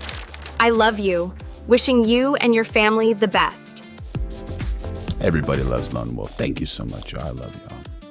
Random hotel. And suddenly, all of the MAGA simps, all of the Zyobot influencers, they all get the same idea all at once. Lone Wolf says, stay racist, stay safe. All of them. And they all...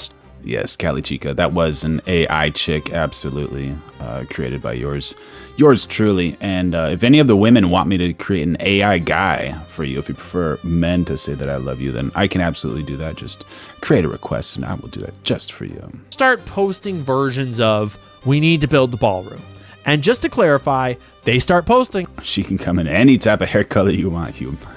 Any type. It before Trump says it.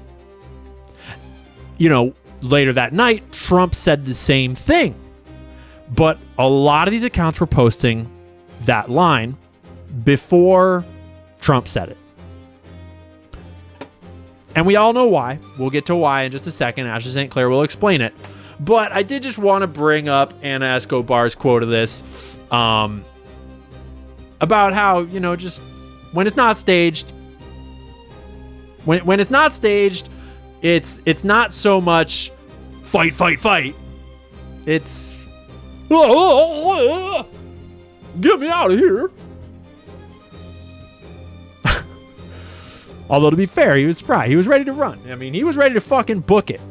He would not be moving so fast these days. That is a younger Trump for sure. Trump fell down on his way out of the room this time, but he had a whole long explanation for Fox News. Wargirl3 says, I prefer real people. Just saying. Absolutely, brother. 100%. I think everybody does. The AI is, for sure, getting out of control. Technology is wild. About how they told him to go. It's honestly, I'm retiring from journalism in case maybe that wasn't apparent. I'm retiring from journalism. I'm not a journalist. Don't call me a journalist. I'm done being a journalist. Because if part of my job is having to listen to Donald Trump speak about things, I'm just not. That's not my job. I'm not going to do it. Because listening to Trump just spew word salad that is completely disconnected from reality about just completely made up things, it's bad for your brain. I think it's bad for your brain to listen to adult human beings. Wilty, I did not model her after Caroline, but she kind of does look like Caroline. Speak about another reality or just speak about nothing as though it was real. I think it's like slop. It's like AI slop coming straight out of the mouth of What type of note are you talking about, Don Arms? I don't know what you're talking about. The President of the United States. It's just... free to ask anything you like. Not even connected to anything. He's just rambling. In basically every case. We already mentioned this. Yes, Marissa Hanson, you're exactly right. Mainstream media never aired a Trump rally until Butler, and Trump has never attended a White House Correspondents' Dinner during his presidency until this shooting. Recon Blues, I can give you all that information. If you join the Inner Circle as a member, I'll give you all of that information, buddy. Make sure y'all like, subscribe, turn on those notifications, going live every single day of 2026, developing the best community over here, and throw in some super chats if y'all want. And so the reactions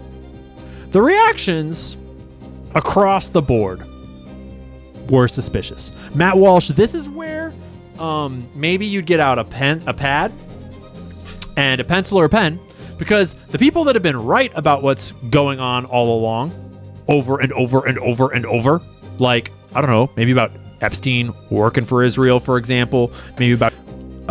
Callie Chica says President put on is more protected than Trump. That's what's so-called protected services. It's a little interesting that you bring that up, and like, especially for an event like this, the White House Correspondents' Dinner, you would think that the security is going to be much better. It's not like, oh yeah, this is like someone's nanny who happens to be like a bad person or whatever. This is actually like the POTUS, and security should be very, very high, which, you know, makes people believe that it could be set up, you know. And I'm not on either side. I'm very much on the fence trying to figure it out, you know. That's kind of the reason. And I think just like a lot of the situations that happened like 5-10 years ago, in 5 years we are 100%, or in 10 years 100% gonna know like what happened, I think, with all of this. Absolutely. What do you think, chat? About your boss, for example. About a lot of things. They're noticing some stuff here that certainly reeks of fish. You are clearly not noticing. Yeah.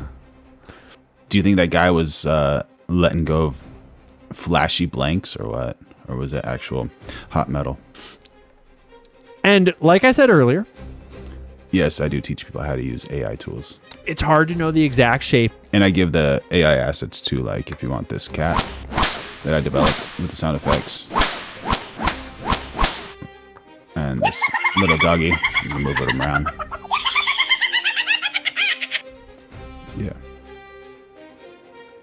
Of what exactly is going on. I don't fucking know how they might have recruited this patsy. I have no idea. I don't know if he was a willing patsy, an unwilling patsy. I don't know if he was even like a patsy. He's not really a pat. I mean, I guess you'd call him a patsy. I have no idea what happened. Maybe it was all real. Maybe it was a super convenient coincidence. Maybe they were just surveilling him and it was his own idea to do it. I'll send you a link, Wilty. And they were like, well, that's awfully convenient. Let's clear the way. Maybe he's like some secret Jewish super soldier. Maybe I don't know. I have no idea how it happened. All I know is that none of it makes sense. None of what we were shown lines up. The story doesn't add up. And all of the reactions and responses are a clearly defined pre-scripted narrative. Starting with them all snickering about having almost been shot. Okay? So we're all snickering about how we were almost shot. It's all very funny. It's all great. And yeah, I mean, you could take a still frame out of anywhere, but it's a little funny that it's just so funny. This is where it gets really fucking weird though. Matt, Matt, I'll stop picking on you. Matt. You've got enough problems in your life as it is. I'm trying to think of it. I'm not going to stop picking on Matt. Matt, you're a Catholic. Wake the fuck up, bro. But we've got Andrew Kolvit. We've got Cernovich. Bummer. I was hoping for Cernovich to be above this shit. Yeah, you know. Libs of TikTok, Jack Posobiec, and Wokeness, Wall Street Mav, Tom Sean Farish, I've seen before, Randy Fat Slob Slime. Fine. Terrible. Brylan Hollyhand. You know, the whole gamut. And that's just a small smattering of the many, many, many, talking fish faces that all simultaneously were like, this is why you need the ballroom. Which, if you think hard about it, you can imagine that maybe it's possible that a couple of influencers might have done the math of like, oh my gosh, a shooting at an event that Trump was at. Even though it's, I sent you a link, Wilty. Hopefully that works. If that doesn't work, then it's on my page, and I think it's just like join or memberships. And then if you go to Inner Circle, you can get all that stuff. That's like your best deal. Technically hosted by a media organization, is not literally hosted by the White House, but you could see how they could make the leap to like, oh my gosh, why was it at this unsecured hotel? It should have been at the White House proper. That would have been so much more secure. Maybe one or two might have come up with that. But it's just not the kind of thing that hundreds of retarded Israel shills all come up with all at once and all post within the same 30-minute span right before the president makes a speech about that exact topic. And then all the congressmen get in line and everybody gets in line and the whole thing just strings right together. And Todd Blanche signs a legal demand, so to speak. It's all drafted up, all convenient.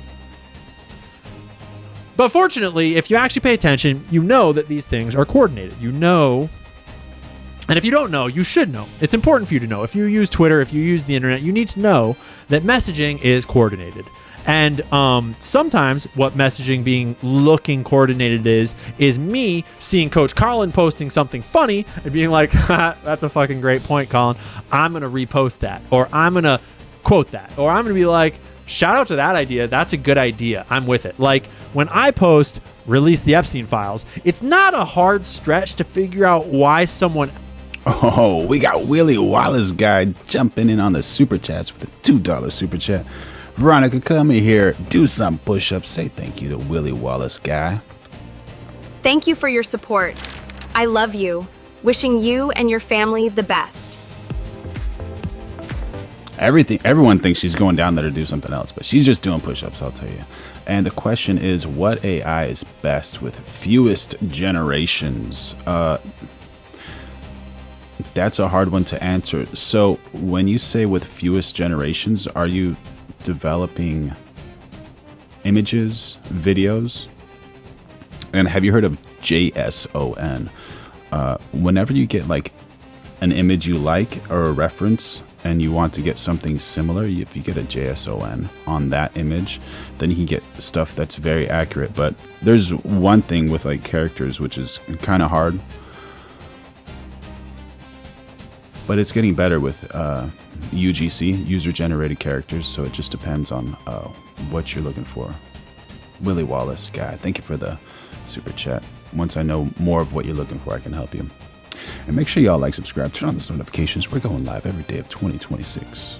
Else might be like, yeah, I agree. Release the Epstein files. Right?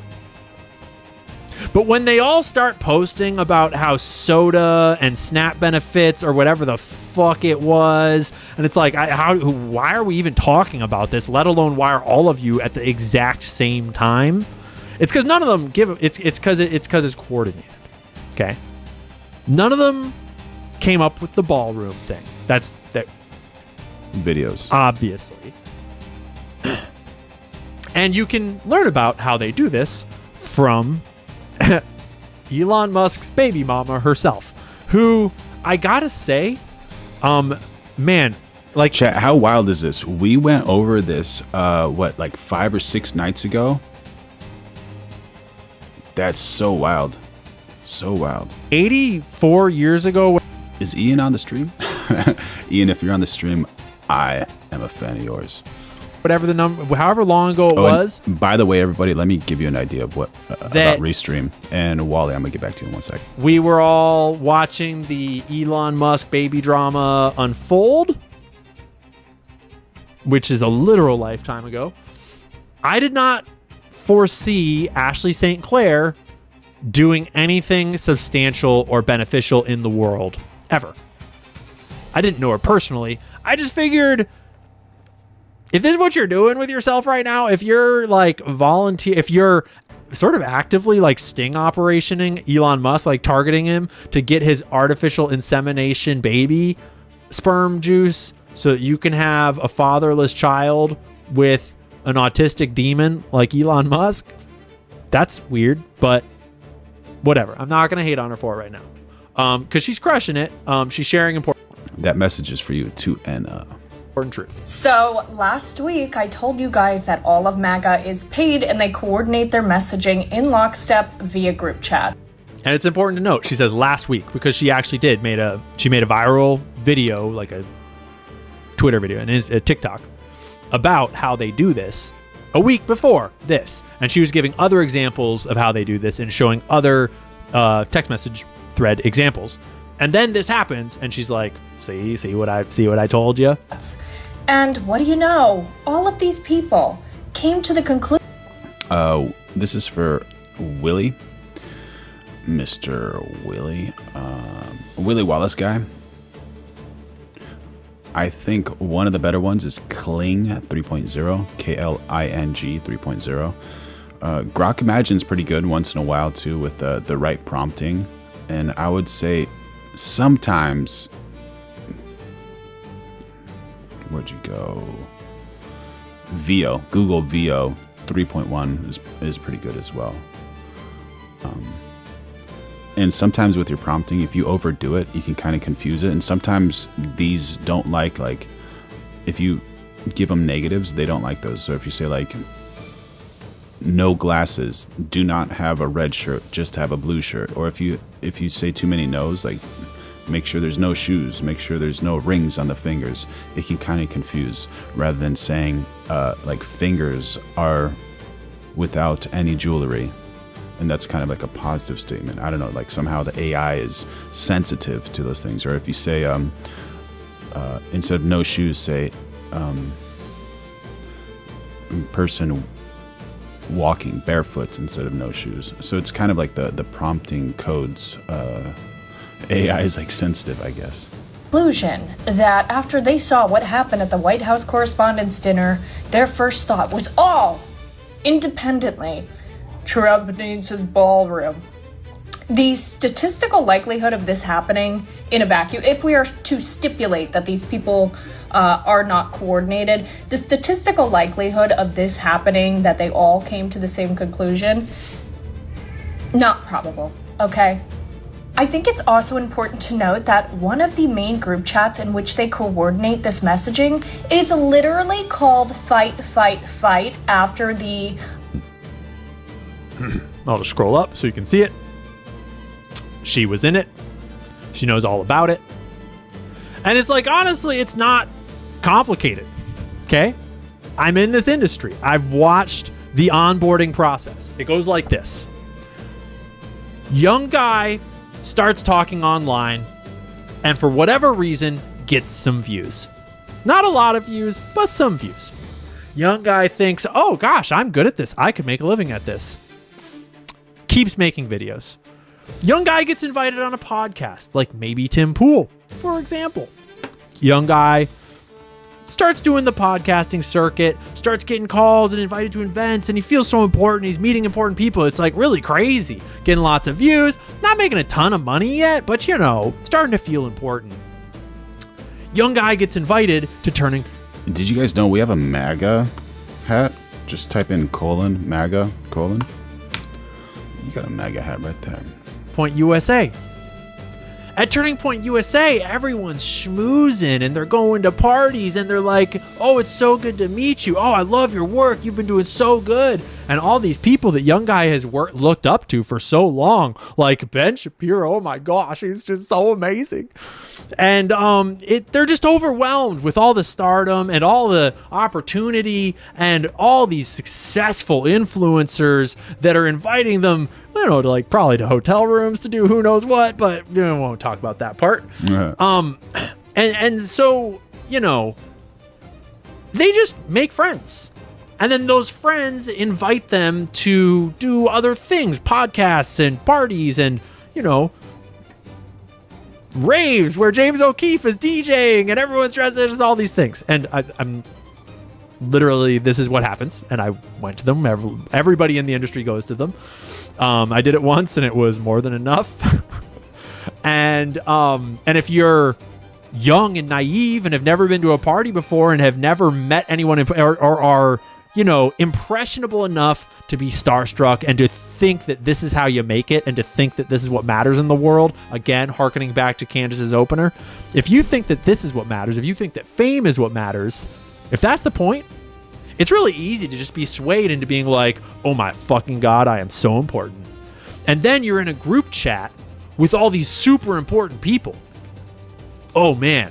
And then it's not like you're taking money to send out propaganda, right? You're just all coordinating with your friends, right?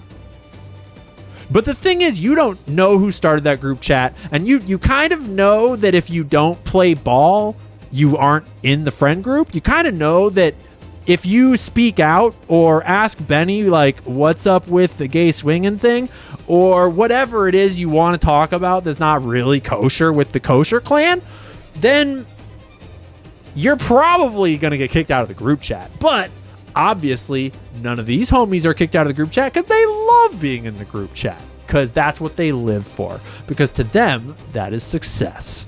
That's the club, and they love being in it. Got to be in the club. And it's called Access, and Access journalism is a tale as old as time. And it is the bread and butter of the political journalism scene and of the CPACs and, the APACs and all of the PACs, all of the TPUSAs and whatever else is. That's how it works. And Ash St. Clair was in the club and is now obviously cracking it wide open and talking about it.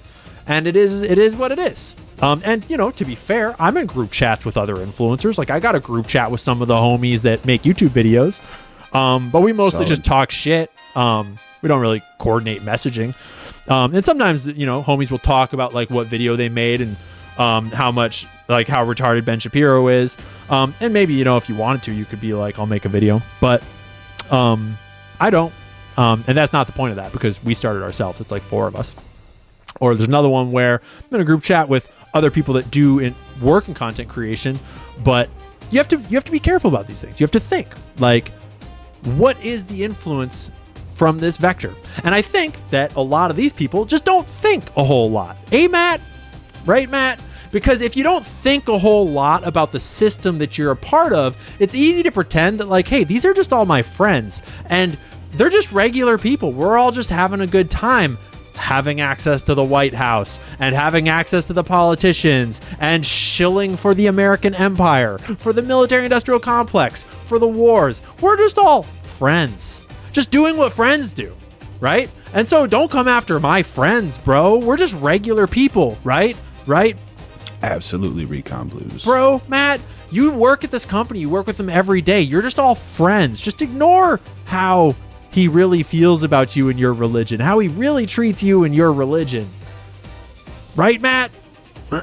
So it's easy to understand how people that don't think very hard would just not even exactly realize what it is they're doing in these group chats. Honestly, I think a lot of them, like, I bet that the Chad USA jumping in on the chat saying Ian is a fake. All right. I guess that's another one for... Do you think he's a fake or a shill, or can you explain yourself? Thank you, Chad. Good to see you again. Brylan Hollyhand has no fucking clue what's going on. I bet Brylan Hollyhand is just like, when's the next time I'm getting railed? I fucking love it. I'm joking, by the way. So, I'm sure there's a spectrum of like direct nefariousness going on here. I'm sure that some of them understand exactly how they're coordinating these things, and I'm sure that other ones aren't even thoughtful enough to realize that they're parroting paid propaganda. They're parroting narratives, lines directly from the largest empire the world has ever known. Lone Wolf saying, Democrats had to lose ... because they lost their island man. Goodness gracious, bro. And trying to call themselves attempt journalists. On Trump's life in Butler. Okay, and this has the official Trump War Room, members of the administration, including James Blair, and all your favorite MAGA influencers. And I would log on and show you more of these messages, but I can't log on to Twitter because they're suing me for $75,000. Oh. Wow. Okay then. So, I got 71 Fluff Daddy jumping on the chat saying Ian is the biggest lib shill. If he is the lib shill, how can we know? That's my question. It'd be so awesome just to know this stuff. a little off the rails there. I guess we're warming back up. We're getting back into the swing of things. But yeah, that's how political influence works. And if you have like 20 brain cells, it's pretty easy to figure out. Wilty5 jumping in with some AI chat. Anthropic's Mythos is only released to cybersecurity experts for testing right now because it is too powerful to release to the public right now. It is rumored that the cost will be 5 times the top $200 tier. That's wild. That's wild. Recon Blues saying she's cute. Yeah, she's a cutie. That's right. Figure out who's in the club and who's not. And then there's some, notorious fence sitters that might not be technically like in the club, but they don't want to be out of the club either. So they want to be like a rebel, and they don't really want to take their beanie off, but like they don't really like have any of it. It's a little awkward when you're wearing it while you're shaking hands with the president, and you don't really know what success means to you anymore because you didn't get into this to be a shill. You're supposed to be a rebel skateboarder, but like now you are a shill, but you're like, it's very complicated sometimes. There's a lot of identity. And if you ever run this is for Wilty5, if you ever run Claudebot, make sure you sandbox that thing because it can be very, very dangerous. People have lost like so much because of all the info it gathers. Like if you have it on your personal PC, or it can be very dangerous. So just be careful with that. It's worth sandboxing it however way you can. And by the way, we're going live every single day of 2026. So make sure you like, subscribe, turn on those notifications, become a member, throw in a super chat if you want. Identity crisis in the political commentary space. It's all pretty gay, basically. So, Jason Beatrice jumping on the chat saying, because of the wild left, we will be remembered as the files generation. Thank you, leftists. Appreciate it. We are the files generation, living in the fraud age. Yeah. Living in the fraud age. That's right, man. That's right. Is the ballroom somehow the third temple? This push for the ballroom is fucking odd. It's super weird, right? Third temple? Yeah, maybe. Maybe, I don't know. Oh, and then Senator Rand Paul. Shame on you. Fucking shame on you. You bring great shame to your father, Rand. You bring great shame to your family and to your name and to your whole family's legacy. Shame on Lone Wolf saying, I'm going to be like Democrats. This generation is staged. On you. You fucking wall kisser. What is a wall kisser? That aside, we'll probably come back to this. This is where I start to suspect that there is a different pitch that has been given to those in the know, to the actual political club, like to the Congress people and to the cabinet and to the intel community and to, the people that need to know why we're. All right, so a wall kisser has several meanings depending on the context, ranging from a political slang term to a description of a driving technique and a musical reference. So the political cultural slang, what we think Ian Carroll is talking about, is a wall kisser can refer to someone who is perceived as subservient or overly eager in their support of Israel or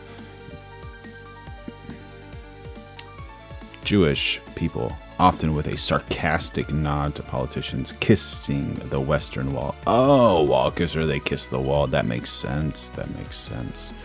Go on and kiss that wall. A wall kisser. Very, very, very interesting. We're actually going to build the ballroom.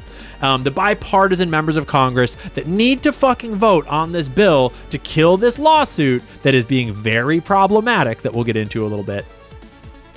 because you need bipartisan Congress to fucking kill that. And I suspect that there's a different cell. Congress. Dr. Batut says, what aid do I use? None. I'm 6'8", 330 pounds. I'm a big, beautiful African-American man, not a desk jockey, little female dog. There you go, buddy. There you go. Thank you, Chad. Yeah, he's talking about the people that kissed the wall in Israel. Doesn't exactly need the fake shooting slop cell, because there is a very legitimate national security, like continuity of government, American executive branch argument for this. It's not actually that complicated to make. And the fact that they aren't just making it plain and straight is maybe a little suspicious, and we'll get into it in a little bit. Clint, always with the logical takes, with the straight up takes. Clint, always loving Clint's takes. Hate to say it, but this full court influencer press to build the ballroom has me convinced that it is some vital necessity to the intelligence community. Whatever the real reason is, it is not what we're being told. Bingo. Bingo. Stu Peters, a ballroom is absolutely not a matter of national security, unless there's something about this particular ballroom that we don't know. Yes, except Stu. I'm sure that Stu knows by now. He might have even known then when he posted this tweet. Because remember, when people tweet, they're not posting the epitome of their knowledge, thoughts, and beliefs. They're tweeting. But for the purpose of utilizing this tweet. All right, so here's the results to the poll. Let's see if you guys can see that. So out of 110 votes, 110 votes said no, you do not support Candace Owens. 90 votes said yes. So that's a 45-55 split out of 170 total votes. Thank y'all so much for voting. Make sure you like, subscribe, turn on those notifications. We're going live every single day of 2026. Become a member. Throw in a super chat if you want. Cool to know. Cool to know what we are thinking. Wait, as a segue, a lot of people actually knew months ago, years ago, they could have told you what this is all about. It's actually not super hard to put together. Willie Wallace guy jumping on the chat saying Ian seems legit on investigating Island Man. There you go. But I think that the person that has put it together better than anyone so far. 71 Fluff Daddy says the ballroom is about Trump's legacy. That's it. Look what I did. yeah. Look at what I did. Look at me. Look at me. Look at this, what I built. There you go, buddy. Is Dre from the Dre dossier. And we're going to get to some of her work about it in just a second. But first, a little bit of groundwork here. Thank you, Hugh. Appreciate it, brother. So, this is what the ballroom actually is all about. And this is what it actually is. It's not a ballroom. That's not what we're talking about. We are talking about the emergency presidential suite of underground shelters underneath the ballroom. And it's about to become a lot more than just a bomb shelter.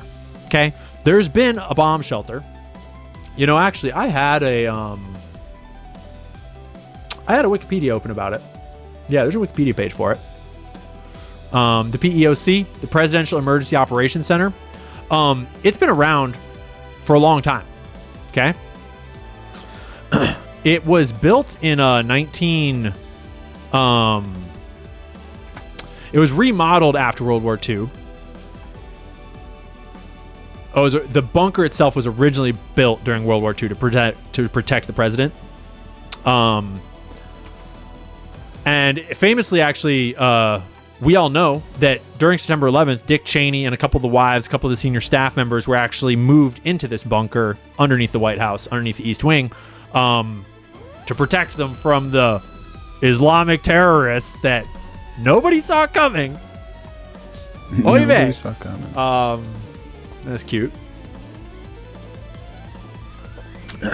They just needed to make sure that Dick was safe in the basket while Donald Rumsfeld patrolled through the wreckage of the Pentagon looking for anything he could tie to Saddam Hussein so they could hit Saddam. I'm getting distracted on a tangent, though. So, the ballroom underneath will house the most advanced secure military bunker complex system in world history, to include medical facilities, a hospital, biodefense system. Its features missile resistance and blast-proof structures, top secret military applications protected from drone swarms, hypersonic threats, and other modern attacks. These details were exposed in the lawsuit. It dwarfs the White House. The ballroom, the opulent shed that sits on top, was halted by court order, not the bunker system. So why the sudden urgency? So this post... Willie Wallace guy says all of our leaders are on video kissing the wall. All of them. Every single one. There you go. Maybe there's some type of minerals, there's some salt on the wall that they want to get in their body. Post actually has more depth than we need right now, because it's bringing up an important point that has been puzzling me for quite some time now. Actually, let me it's starting to get dark outside. Is that gonna be too much? No, I'll do the trick. So we'll come back to this question, this puzzle. The court order that halted construction, that Trump is all up in arms about, right? That's the reason why we need to build the ballroom now. The court order that halted it did not... Recon, we don't have a bot. We just have a restream bot, so it takes all the messages from one chat and then adds it to the next chat. Let me do a little copy and paste so it's clear for everybody. Yeah. So we have like a vertical stream and we have a horizontal stream. And so if you see the @ sign after the restream bot, then that's the person saying it. Like, let me see where you are. I don't know where you are, but let me see.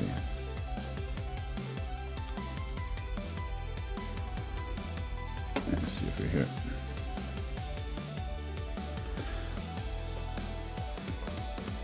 Yeah, when I find it, I'll tell you. Explicitly did not halt construction on the underground structure, on the whole bunker military installation top secret complex. That's all still greenlit. That is not stopped one bit. That's allowed to continue. Never stopped. Just the ballroom up above stopped. Officially. Okay. And Barry says that's not the only thing they're on video kissing. Do you have access to some Island Man files, Barry? Let me know, buddy. Let me know. I think... Actually, don't let me know. I don't want to hear or see about that stuff, bro. I understand why the urgency and why that's still a huge problem and why we need this ball. I think I understand. But it was puzzling me for a long time, and it is still maybe an open question. But you might be like, "Oh, source, trust me, bro. Source." You might be the retard that does that. Because you don't read. Because you don't read the news. You don't know the news. You don't understand that the source is Trump himself. Where's my there's Webb. Okay. President Trump saying the planned White House ballroom is ahead of schedule and under budget. The president showing new renderings of the project yesterday and providing some security details about the structure too. We have drone-proof roofs, ceilings, everything's drone-proof and bulletproof. And unfortunately, we're living in an age. Jason Beatrice says he kissed the wall as well. That's cool, man. How was that experience? Oh, Recon Blues is the one. That's a good thing. Now the military is building a big complex under the ballroom, which has come out recently because of a stupid lawsuit that was filed. Because of a stupid lawsuit that was filed. I don't like it. It's stupid. It's stupid. So yeah, source Philly, I completely made this up by listening to the President of the United States of America describe it. As for the Mossad allegations, we'll talk about that shit in just... Okay, this is for Recon Blues. Like, you see Restream Bot YouTube at GRH2D2. It says, you guys are a bunch of little kittens. GFY. What does GFY mean, by the way? I don't know. And then it says Restream Bot Insidious92 saying, being ignorant won't help the Democratic agenda. Republicans not taking action won't help either. So those are people from the other chat just chatting it up. So we can all get together and create the best community on earth. Make sure y'all like, subscribe, turn on those notifications, become a member, throw in a super chat. We're just trying to find the truth over here and trying to make our lives better. Just a minute. The Leah Files. She does great. Why am I not following her? She does great work. Humongous says, I kissed a girl, not a wall. There you go, bro. She's a gangster. What does she do? She comes from a like auditing CEOs and corporate executives background. So she's been doing some really great analysis of Erika Kirk. You know, everyone's favorite CEO, Erika Kirk. So, not that we needed more evidence of what's going on below the ballroom with the data center cooling contract and the SCIF data center. Jason Beatrice says, I'm sorry to tell you that MAGA is just voters with hats. Center supply chain donator list, but that is the foundational layer. The operating layer of what the data center is going to do, well, that's where the real concern is. So she's actually jumping ahead. You're jumping ahead here. Leah understands more than whatever that Siegel account shill understands. So I think we need Dre to fill us in before we jump all the way into the fact that there's SCIFs and cooling contracts and all of this, because if you don't understand the fact that it's a data center, none of that really makes sense. So, shout out to Sam for shouting out Dre. And actually, Dre Dossier's stuff has been going around on Twitter, and you should follow her on Twitter as well at the Dre Dossier. Oh, I don't follow her on Twitter yet. So you should follow the Dre Dossier on Twitter. But I'll tell you a secret. Twitter don't pay you shit. Okay? Twitter does not pay you jack shit. Unless you're like in the weird club or whatever. I'm not making jokes about it. Twitter doesn't pay you shit. YouTube is how creators support themselves. And more, all the other platforms like TikTok used to help creators support themselves. Doesn't anymore. It just bans you and censors you. So YouTube is how creators support themselves. It's the best way. It pays you the best ad revenue. And it just has the most consistent, safe longevity. You can build a career there. And so when you see a creator like Dre, and maybe you see her whole video on X, that's great. You should go watch it on YouTube, because that is how you actually support her as a creator. That is how you actually help her pay her bills and do great journalism like this. And we are going to watch some of her journal. Are we ready for this? Or is there more that we need to get to here? Yeah, I think we're ready for Dre to break it all down. Dre has done some of the best work out of anybody on this. Bard Clay says, I didn't take the Trump jab either. What is the Trump jab? And months ago, this video is from 4 months ago, okay? This is not new. This is not something that it's like some big mystery that no one could solve.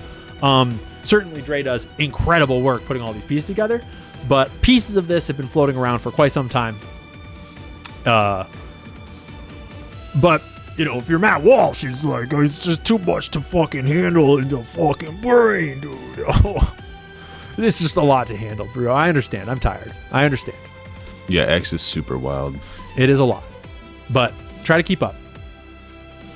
We got a couple clips, and I'll probably jump in a little. Look, Trump is not building a ballroom. This much, I feel like, is obvious. I made a video about this a few weeks ago, giving a thesis of what I think is actually being built, and that video got taken down on my TikTok after about 8 million views, so I re-uploaded it here. And if you haven't Thank you, Humongous. seen that one yet, I recommend going over and watching that, because it gives you a good basis for where we're starting out from. But I wanted to follow up on my theory, okay? Because in the original video, while I had some solid architectural analysis from Andrew Kerr, it was mostly based off of like a gut instinct, you know, and my own pattern recognition. And since then, I have been digging deep, scouring the web across databases and looking for records, and I have come back with actual receipts, like some actual verifiable public record receipts. And now my theory is stronger than ever.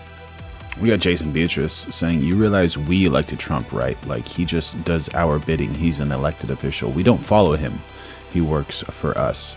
And we got Bard Clay saying, both parties are corrupted, but the GOP is trying to hurt people. The Dems are trying to help, but they just suck at it.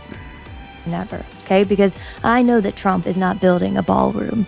He's building an underground data center, and I have the receipts now to prove it. But really quick, if you want to read all of the sources and the documentation for yourself from this video, then they're all going to be linked at the bottom of my Substack. Go support her, support creatives, support creators, support the work they do. Give them follows, give them likes, all that stuff. So that's just a little intro. And can I just shout out real quick? There you go. Speaking of, make sure you all like, subscribe, turn on those notifications. We're going live every single day of 2026. Throw in a super chat if you want, and become a member. It helps the channel survive, because we're going live every day of 2026. Can I just shout out? It's so refreshing. God. Amit, man, says he works for us. Sounds good. Sounds good. To find independent journalists that have an attention span these days. Oh, check this one out. Seth Cooner says Ian didn't even look at the receipts, just endorsed someone who supports his preformed conclusions. There you go. That you can tell when you watch Dre do her work that she is not caught up in the slop river. She is not caught up in which way the wind blows, who said what on Twitter, all this shit, which, you know, a lot of us, myself included, are guilty of getting just sucked away from what we're trying to do by. And I think that's kind of the point. And it's so refreshing to find people that can follow a train of thought still. It's incredibly rare in this slopified world. Baron Coleman comes to mind as a journalist that can follow a train of thought and stick with it. Candace. There's a lot of people that do it. And it's just really notable in Dre's style, and it's refreshing. It's super refreshing. So thanks for being like a sane, rational person, Dre. It's refreshing in this media landscape these days. 6 minutes in. For sure. We're going to jump in to number 6 here. November 4th, something pretty wild happened. Trump fired his ballroom architect. His name was James McCreary, and he was this classical architect who designs these beautiful churches and historic buildings, designing buildings like the Cathedral of the Most Sacred Heart of Jesus and the Supreme Court gift shop. I mean, say what you will about the guy, but he's got range. But alas, Trump replaced him with a different architect, a guy by the name of Shalom Baranes. When I say I went to look this man up and my jaw dropped to the floor, so a little background on him. After 9/11, when the Pentagon needed to be rebuilt and hardened against future attacks, they hired Shalom Baranes. Yeah, this man designed the... And yes, his early life checks out, and no, that's not the point here. But he's got to hire buddies, right? But yes, we will talk a lot about Israel in just a little bit. Post 9/11 hardening project for the Pentagon, the secure wedges, the skiffs, the bomb-resistant architecture. This was all Shalom. And skiffs, by the way, are sensitive compartment information facilities. They have electromagnetically shielded rooms for classified intelligence work and are built to survive missile attacks. And it's important you know what skiffs are because this comes back into play a little later on. And his portfolio doesn't stop there. It gets a lot more intense with DHS headquarters, Treasury building modernization, the GSA headquarters secure facility, the CISA cybersecurity headquarters that, yes, Clark Construction also built. Yeah, so these guys have rendezvous. He also has a strong portfolio of rebuilding synagogues, including some donated free synagogue restoration. But, you know, whatever. And then let's jump in. Let's jump in to here. I think we should go back to the underground data centers in Jerusalem, because understanding why Israel built those might tell us why Trump is building one here, allegedly, supposedly, in my opinion. Allegedly. So, you know, I'm gonna rewind us to a bit more of the intro here. Curious information, but I'm sure that it'll come in handy later. And later in handy did it come, because fast forward a few months and I'm reading about Trump's new ballroom announcement, and that pattern recognition side of my brain starts tingling. Why, you ask? Well, let me just read the specs out loud to you, okay? Because Oracle's underground facilities in Jerusalem were 90,000 square feet and cost around $319 million. Trump's ballroom is about 90,000 square feet and $300 million and climbing. Curious. And then on January 21st, 2025, you have Trump's first full day in office, and Larry Ellison is standing next to him and Sam Altman, and they're giving this White House announcement about Project Stargate. Now, I'm not kidding when I say I could write an entire dissertation on January 21st, because they gave us so much information in that announcement that I feel like, quite frankly, many of us just glazed over. And I've broken it down ad nauseum in other videos and over on my Substack, but the short version is this. Project Stargate is this $500 billion AI. B-Rock 4629 says it's about what's under the ballroom, not the actual ballroom. Shaking my head. Brock, let me know. Do you have any data of what is actually underneath the ballroom? Allegedly, it might be a bunker, but who knows? Or a data center of some sort. Make sure y'all like, subscribe, turn on those notifications. We're going live every day of 2026, trying to bring you the most accurate and breaking news and trying to find the way to the best life ever. And become a member. It helps the channel. Or throw in a super chat if you want.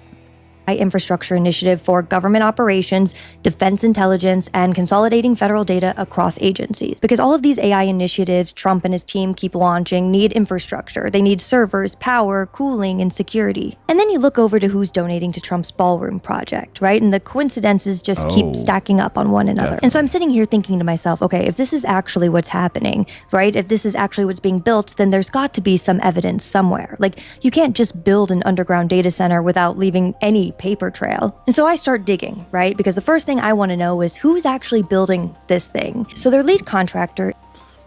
So then she thoroughly runs through a whole bunch of paper trail. And I highly recommend that you go watch the video for yourself and catch that paper trail. And by the way, just to give us a little visual to remind us. All right, y'all, we have the results in. The results are in. And these are the results.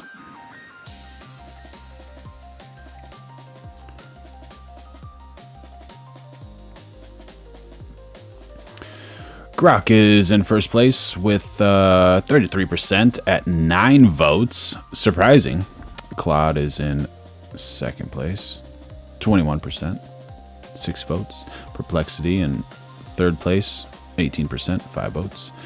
And Gemini is tied for third place with 18% at 5 votes. So there you go.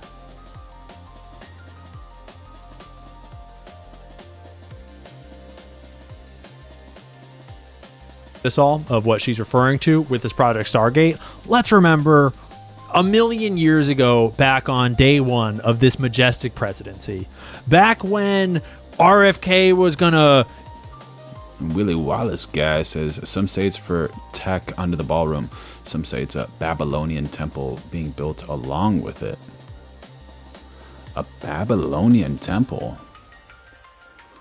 What does that mean? Thank you so much for your chat, Willie Wallace. Get rid of the jabs and save the health and make the food not poison and put Fauci in prison and Kevin Biggs jumping on the chat saying if liberal broads spent more time on policy for the Dems and less conspiracy nonsense, they actually might have a chance in November. There you go. Dropping opinions in the chat. Thank you so much. Close the loopholes and all the stuff. And Trump was going to drain the swamp and put them all in prison. 562 Adam. How you doing, buddy? And they released the Epstein files and Cash was going to arrest the pedophiles. And there was all this. It was bullshit, obviously. And yeah, I am ashamed to have fallen for a lot of it too. And maybe, any one of the signs were there. And day one was a day when Trump decided on day one to hype up this $500 billion AI super project. And the way that Larry Ellison, everyone's least favorite Israeli piece of shit, decided to try to sell this to the world was with a vaccines pitch, with a customizable vaccines pitch. It just was all very nonsensical and out of touch and super uncalled for and very revealing about what has been happening ever since. So if you don't remember, that is what she's referring to. And it's all coming full circle now, as things tend to do. Okay. Jumping back forwards. And hired the Pentagon guy. Okay, so what does any of this actually mean? Well, I think we should go back to the underground data centers in Jerusalem, because understanding why Israel built those might tell us why Trump is building one here, allegedly, supposedly, in my opinion. So Israel built those facilities for something called Project Nimbus, which is their government cloud infrastructure. And we've seen what this looks like in practice, right? I mean, the AI system that Israel's using in Gaza, the targeting systems, the surveillance infrastructure, the operational decision. I don't know why they would do that, honestly. What would they do that for? Maybe for data, like to keep data like super secret and private, that it's not on a different location that's not secure. But if you need data to be secure, you can hire security guards or create a compound or do one of those types of things. To do that in at the White House, where it's just that real estate is so valuable and there's so little space for certain things, like it has to be something extremely important if you think about it. But what would realistically, what would they want to put there? Making, and that all runs on this underground data center network. Let's give a little more color to what she just said. Let's not glaze over that. She's not like trying to cover it up. I just think we should pause and give a little more color to what she just said. Israel's Nimbus project, its gigantic underground data center that Oracle helped them build, that's helping run all of their military AI. Let's remember what their military AI is doing. Project Blue Wolf, or whatever they call it, they have multiple. They have a giant database where they have every Palestinian in the West Bank and in Gaza. I think they probably have different databases for the two. Not entirely clear. They have them all tracked.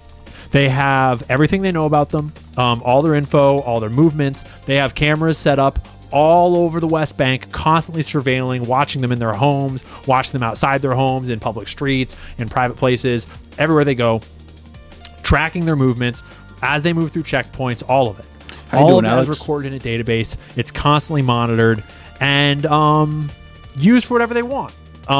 Whether that is arresting them for no reason, whether that's... One Love has joined the chat saying data is important because it reveals your personal thoughts. Yeah. Beating them, whether that's restricting their travel, taking their jobs, taking their property, taking their homes, whatever you want. Take it to Gaza. Jason Beatrice, bro. Chill, man. Do you want me to delete that? It's going good, Alex. Going good, man. We got a good one today. This is awesome. And yeah, we got the best community over here. Make sure y'all like, subscribe, and turn on those notifications. Going live every day of 2026. Throw in some super chats. Become a member. Help the channel. And everything is good. We're just trying to figure out what's going on underneath the White House. Is that a bunker? Is that a data center? And they just kill them at will. They'll snipe children, they snipe women, they snipe... They don't care. They'll bomb you, they'll double tap you, they'll triple tap you, they'll burn your homes, they'll rape you, they'll YouTube, FYI, I said cook crepes is what I just said. I'm getting a little carried away here. Let's remember what Israel does with their AI, okay? And then let's remember that Larry Ellison, who she's talking about, Larry Ellison of Oracle, Trump's best friend, who's helping roll out Project Stargate. Larry Ellison, the owner of Oracle, the second or third richest man in the world because of all that money, the top donor to Israel, the IDF, with all that money, the owner of the island right across from the Lahaina wildfires, Larry Ellison. Do I need to remind us about what he said about privacy after 9/11? That Larry Ellison? He is the one that helps Israel built for Israel, this data center that is managing their mass killing of Palestinians, their mass surveillance, their literal digital gulag of the Browns. Okay? That is what Israel is doing with their data center. That's what Larry Ellison is doing with that data center. Okay? So, when Trump winds up with this great plan to build a data center with almost the exact same specs, the same width and diameter, or all the same cost, same footprint, similar depth, similar everything, you gotta wonder who is talking to Trump about all these great ideas. Who, because Trump didn't come up with the idea himself. All right, so this is kind of wild. I don't know how accurate this is, but so the Trump administration is building a 90,000 square foot ballroom above a hardened military complex 90 feet beneath the White House. Classified $300 million, biodefense systems, secret communications, command centers. Here's what that means. So allegedly, good states build for human flourishing. This is built for survival. That's a shift. Durkheim predicted this. When institutions lose transparency, when the leaders build escape bunkers while people plan mortgages, trust collapses. Anomie follows. What is anomie? A condition of instability resulting from a breakdown of standards, values, or societal norms. So the ballroom is the lie. The bunker is the admission. Governments don't build $300 million survival infrastructure if they believe in continuity. This bunker is a sign of strength. It's a sign that people in power don't believe the system survives the next crisis. When elites lose faith in institutions, everyone else eventually does too. Very interesting. Very interesting. I hope that doesn't cast fear, but kind of casts maybe a possibility in the future to try to make your life amazing. I have no idea. Let's be real. What do you think, chat? Any truth in those statements there? And we're going live every day of 2026. So make sure you like, subscribe, turn on those notifications, become a member, throw in some super chats. Trump is barely even in this world anymore. Trump doesn't know about data centers. He doesn't know what they do, how to build. Alex Cleary says, would they really leak that information, though? Absolutely. Good question. Probably not. Probably not. Actually, I know someone who's directly involved in building this. She works with like the company. And I was like, well, come on, give me some info. You got to give me some type of info. I'm not going to name any names. I'm not going to say you or this or that or whatever. And she's like, I honestly, I don't know. I don't know. I don't know. So either she doesn't know, or B, she's like signed an NDA and she can't talk about it. So build them, why to build them. He doesn't know how many brown people you can kill in a day when you have a data center, or how helpful it is for killing the browns. Trump doesn't know those things. Okay? But he's surrounded by people. Recon Blue says Palantir is being used to acquire targets in Gaza as well. Heard that. I heard that previously. I don't know if that's a well-known fact, but I think a lot of people have said that. I don't know how accurate it is, though. That do know about them. And you have to imagine that one of them told him. Because someone came up with the idea to build the thing. Okay? Apricot Charm says, hey, Monica, I'd rather have Trump than a mass invasion of third world savages. There you go.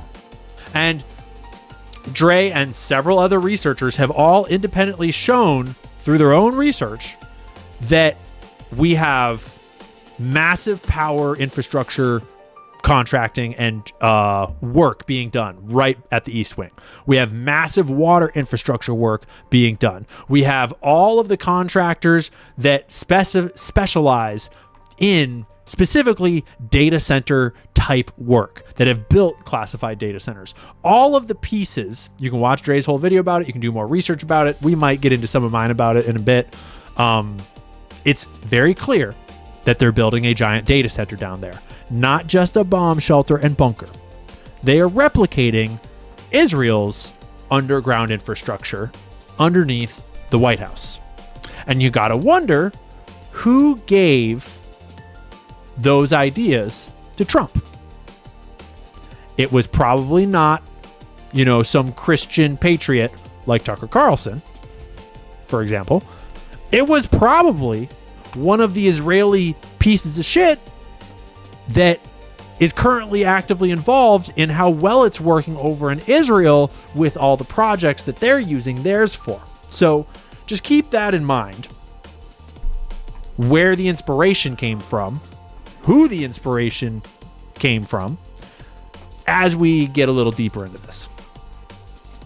I mean, we're talking full AI takeover, military operations, intelligence gathering, government AI information systems like banking, critical infrastructure controls, everything that keeps the country running. And they put it 9 stories underground because they needed it to survive, not just survive a power outage or a cyber attack, but to survive a war. I mean, they needed it to survive missile strikes and keep running no matter what happens above the ground. Because when you have your entire government running on AI systems, that is now the brain of your country, and you have to protect the brain of your country with a thick skull. That's what data sovereignty looks like. That's continuity of government, and that's what AI warfare infrastructure actually looks like. And then I'm looking at Project Stargate, announced on January 21st, 2025, Trump's first full day in office, and Larry Ellison is going on and on about this $500 billion AI infrastructure that's going to save the government and cure cancer. But all of these grandiose ideas surrounding AI, all of that needs a home. And that's why I think it has to be at the White House specifically, because when infrastructure is a part of the executive office of the president, then it has to be classified, protected, exempt from oversight. And I'm just curious, chat. If the right has MAGA, what does the left have? Because I want to make an emoji for the left as well. Because I made a right emoji. If you type in colon, MAGA colon, you get that MAGA hat. So I'm just kind of curious, just to even it out for y'all. Buttock. The president has to have direct access to it. And lest we forget, the East Wing sits directly above the Presidential Emergency Operations Center, the PEOC bunker. It's 5 stories deep, staffed 24. No septum ring. Make sure y'all like, subscribe, turn on those notifications. We're going live every single day of 2026. Become a member, throw in a super chat so you can get some of these amazing chats like we have in this chat over here. We're developing the best community online. This is amazing. A broken clock. Oh man. 24/7 by military offices. And by demolishing the entire East Wing, they removed every structure blocking access to that bunker. And now septum theory. they can expand it and go deeper or integrate new infrastructure if they'd like. And because it's at 1600 Pennsylvania Avenue, executive privilege covers all of it. I mean, think about it. The president controls what gets disclosed and what doesn't. I mean, this is what the government running on AI with all of that power consolidated under executive control in a facility that can survive anything and Congress can't audit looks like. And look, I'm sure they'll build a ballroom on top. You know, they'll host state dinners and take photos with world leaders in gowns and tuxedos, and maybe it'll even look fabulous. But don't kid yourself about what this was actually built for, because the ballroom isn't the project. The ballroom is the lid. Yes. So let's hone in on something real quick.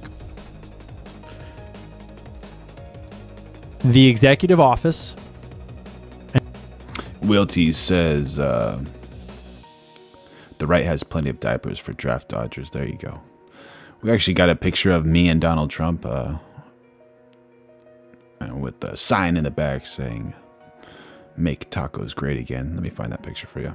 And the executive privilege involved in building it underneath the White House would exempt it all from congressional oversight, from any oversight whatsoever. That is concerning from Dre's perspective, which is much more balanced and biased than mine, at least the way that I've seen her put it out on the internet so far. Being just the journalistic, kind of liberal, I think, kind of concern of who's overseeing this, who's paying for it. We're paying for it, by the way. Is this legal? What's the purpose of this? What's it going to be used for? Surveillance of Americans, mass illegal surveillance of Americans. All sorts of legitimate concerns in that domain of like, what the fuck are you doing, bro?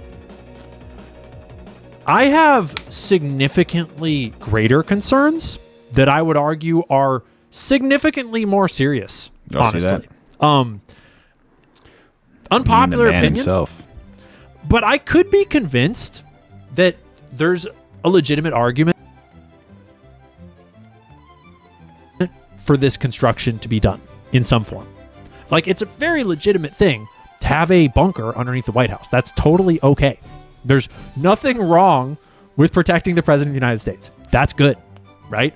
Totally good to have a military complex underneath the White House with everything you would ever need to survive a war. That's great. That makes perfect sense, okay? It's even could be understandable to have some sort of data center type situation under there. You could maybe convince me. I don't think so, but maybe. That's not necessarily the biggest concern in the world to me, though. When you have a government that constantly lies to you, that protects gigantic pedophile blackmail rings, that starts wars they swore they wouldn't, and then bombs schoolgirls and pretends they didn't. When that's your government... Pretends they didn't. Yeah, no, there's no fucking way that I trust them with data center type, mass surveillance type, evil, totalitarian dictatorship type stuff. That's not... Yeah, they're not going to convince me to support that in this context. But if America was actually American, and we actually had a constitutional republic with, like, actual grown-ass men with morals and values actually running the country, if we lived in a real world with a real government, I could be convinced to let something like that happen. It wouldn't bother me so much. Because there's nothing wrong with the executive branch being hardened, strengthened, protected, etc. That's not what's concerning me.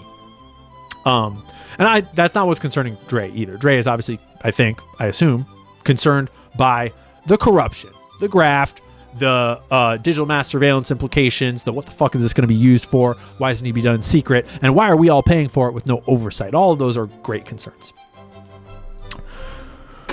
But my concern is far more pressing national security.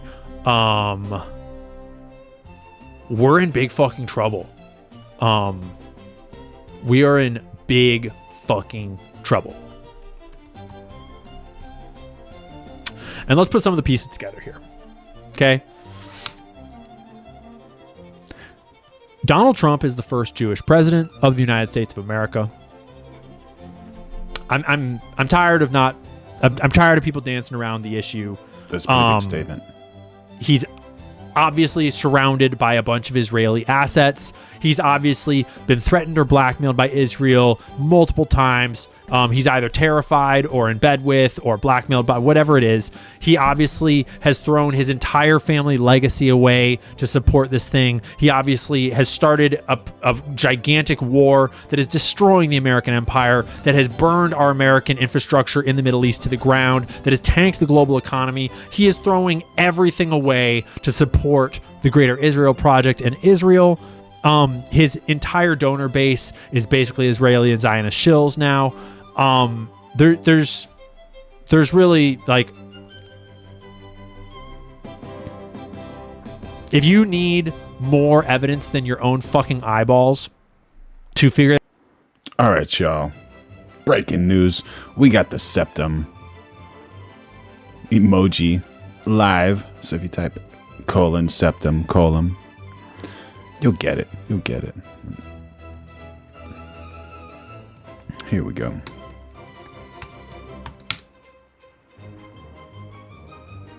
Never mind. It's not live yet. Figure that out at this point. Leave. Just leave the channel, okay? Leave the channel. I don't care to try to convince people anymore of that base layer of reality. If you can't figure it out, go find another place to hang out. So if that man, Donald Trump, surrounded by all of those Israeli advisors like Jared Kushner and Howard Lutnick, Miriam Adelson, and his daddy, Bibi himself, for example, among myriad others, if he's surrounded by these people and someone is telling him about how great Israel's data center thing is going and how this underground system and all this stuff, whoever came up with this idea and then got it into Trump's little orange head, do you think it was an America First person? Or do you think it might have been a Zionist? Just do a little basic math. How many not Zionists are even in his circle to even have a conversation with him? Right? So the way my math checks out, it was a Zionist, probably an Israeli one, probably one deeply involved in Israel's tech and military infrastructure systems with knowledge of what's going on over there. AMZN. I can't repeat that, buddy. Is probably the ones that put this in his brain in the first place. And it's not hard. It would not be a hard thing to convince him of. That'd be easy. Like, you want to be a badass in the digital age? You need a fucking super AI government, military. It's like not even a hard thing to figure out, right?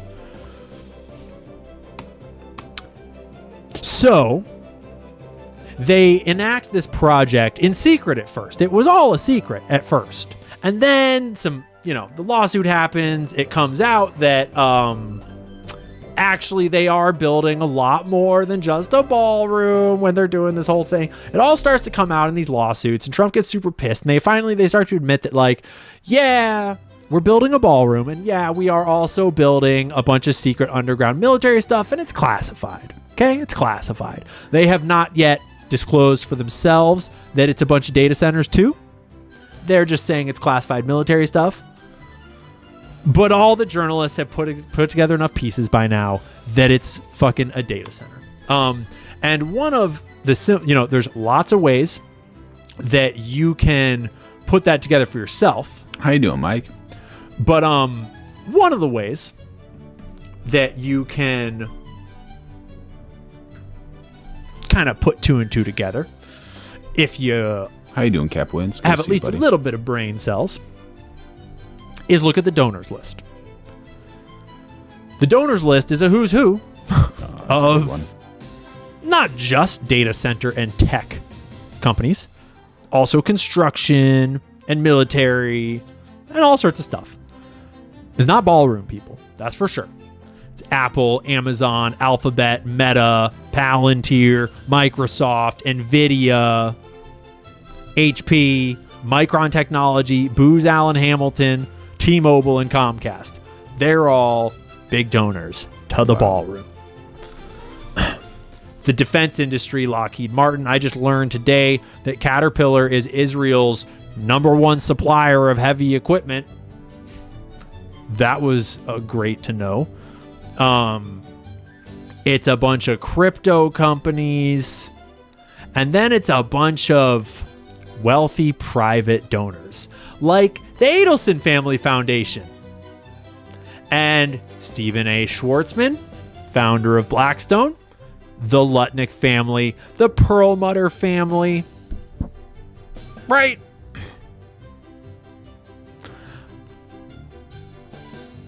Okay.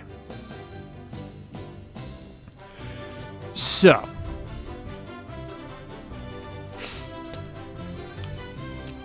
let's just say we don't know, but we know that they're building a data center underneath there.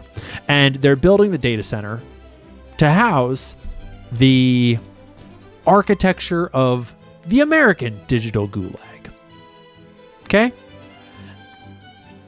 I don't think that any of you, like me, are going to agree that that's a good thing. I don't think any of us want to live in the digital gulag. We don't want the digital mass surveillance. We don't want Palantir spying on us all the time. We don't want them compiling massive fucking files on every American with everything we've ever done, said, smelled, touched, tasted. I don't think most people understand, with AI coming the way it is, just how much you are exposed.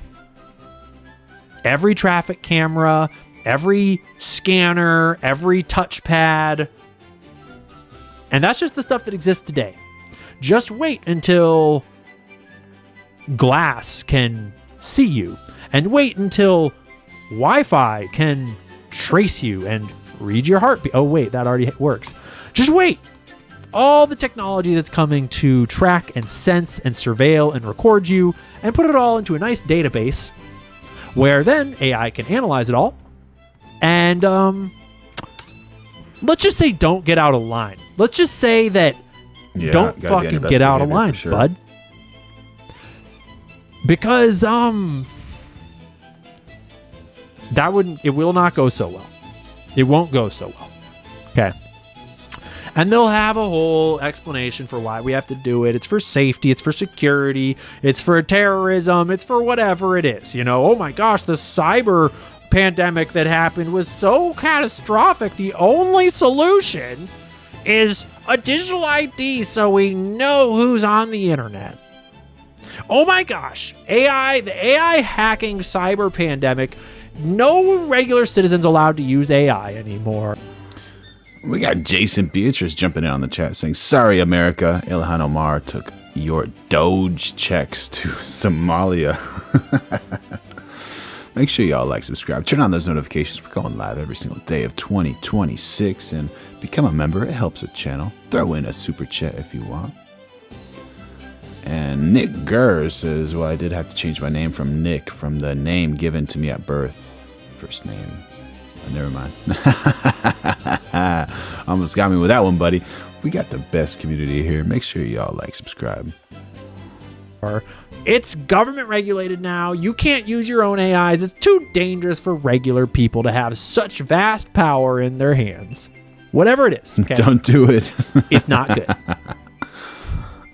I don't think I need to convince any of you of that. That's not even my number one concern. We are just warming up. I think we're 2 hours into this. Here is my concern. Do I have a visual aid here? I think I do have a bit of a visual aid. It's a lot of sources.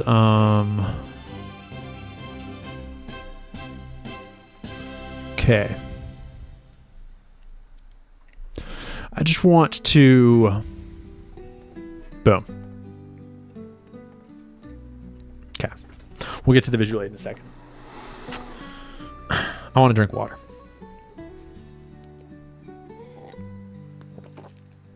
How are we doing, guys? It's been a while. I think I'm remembering how to do this job relatively well. I think it's coming back. I wasn't really sure if we'd hit a roll tonight. But I just came up for air. We've been going for 2 hours. And I don't exactly know what I've said yet. But hopefully it's all been kosher. So... Thank you, Nick Gurr. Appreciate it, brother. Here's my concern. Welcome on board. I'm honestly, I might make a more concrete video that sort of puts the sources all together. But in this right now, I actually would rather frame this as this is just a theory. This is just a concern. This is not me. I am not claiming that this is. Timothy Thick jumping in on the chat saying, Island Man compromised Donald Trump, the POTUS. Now Trump P imped his daughter to Jared. Daughter. Oh my. Oh my. Any truth to that statement? Is happening or has happened. I don't have proof of this. That's not the point. The point is not proof. And at the end, if you still don't understand why, I'll explain it. Let's just, for the sake of argument, assume that the collective independent journalism space is... Critical 509 says the liberals are punching the air reading the files and finding out that Trump was Island Man's enemy and not his friend. Correct. And we are building not just a secret military compound underneath the White House, but also a data center situation, okay? That is going to control the AI infrastructure of the future of American government, warfare, banking, and everything. Oh, very cool. Because it is under executive privilege, there's no oversight. It's not overseen by Congress. No one can audit it. No one knows. No one can see. There's no record that we can't access. Okay, it's all completely secret, all within. Just so y'all know, user TT says this just in. I don't care. The executive branch. The executive branch is currently run by a man that actively covered up a multi-decades long Israeli pedophile blackmail ring. Okay? We all know that it's an Israeli pedophile blackmail ring. And we all know that they've covered it up. There's no one to arrest, no one to look into. Not even Howard Lutnick, who is literally a donor to this fucking ballroom. Not a handler to Trump at all, just a donor to the ballroom. Oh yeah, and neighbors and good buds with old Jeff. Although he lied about it. But we'll get more into the Epstein stuff another day. Okay, just reminding us. The executive officer in right now, the chief executive of the United States, is the man covering up that whole situation. He's the man that burned his own legacy to the ground to go start Israel's war for them. He's the man that let the entire U.S. military base presence in the Middle East get bombed to oblivion, probably never to be returned, just so that Israel could have this war. Destroying the entire global economy over throwing this war for Israel. Also, his daughter is married to a literal demon, Jared Kushner. Oh, man. That is the man in charge of the executive branch. And so that is the man that... Recon Blues, new tactic. Just keep doubling down. ...that oversees all of the oversight over this project right now. And no one else can double check it. The idea probably came from the psycho-Zionist tech military bros in his orbit.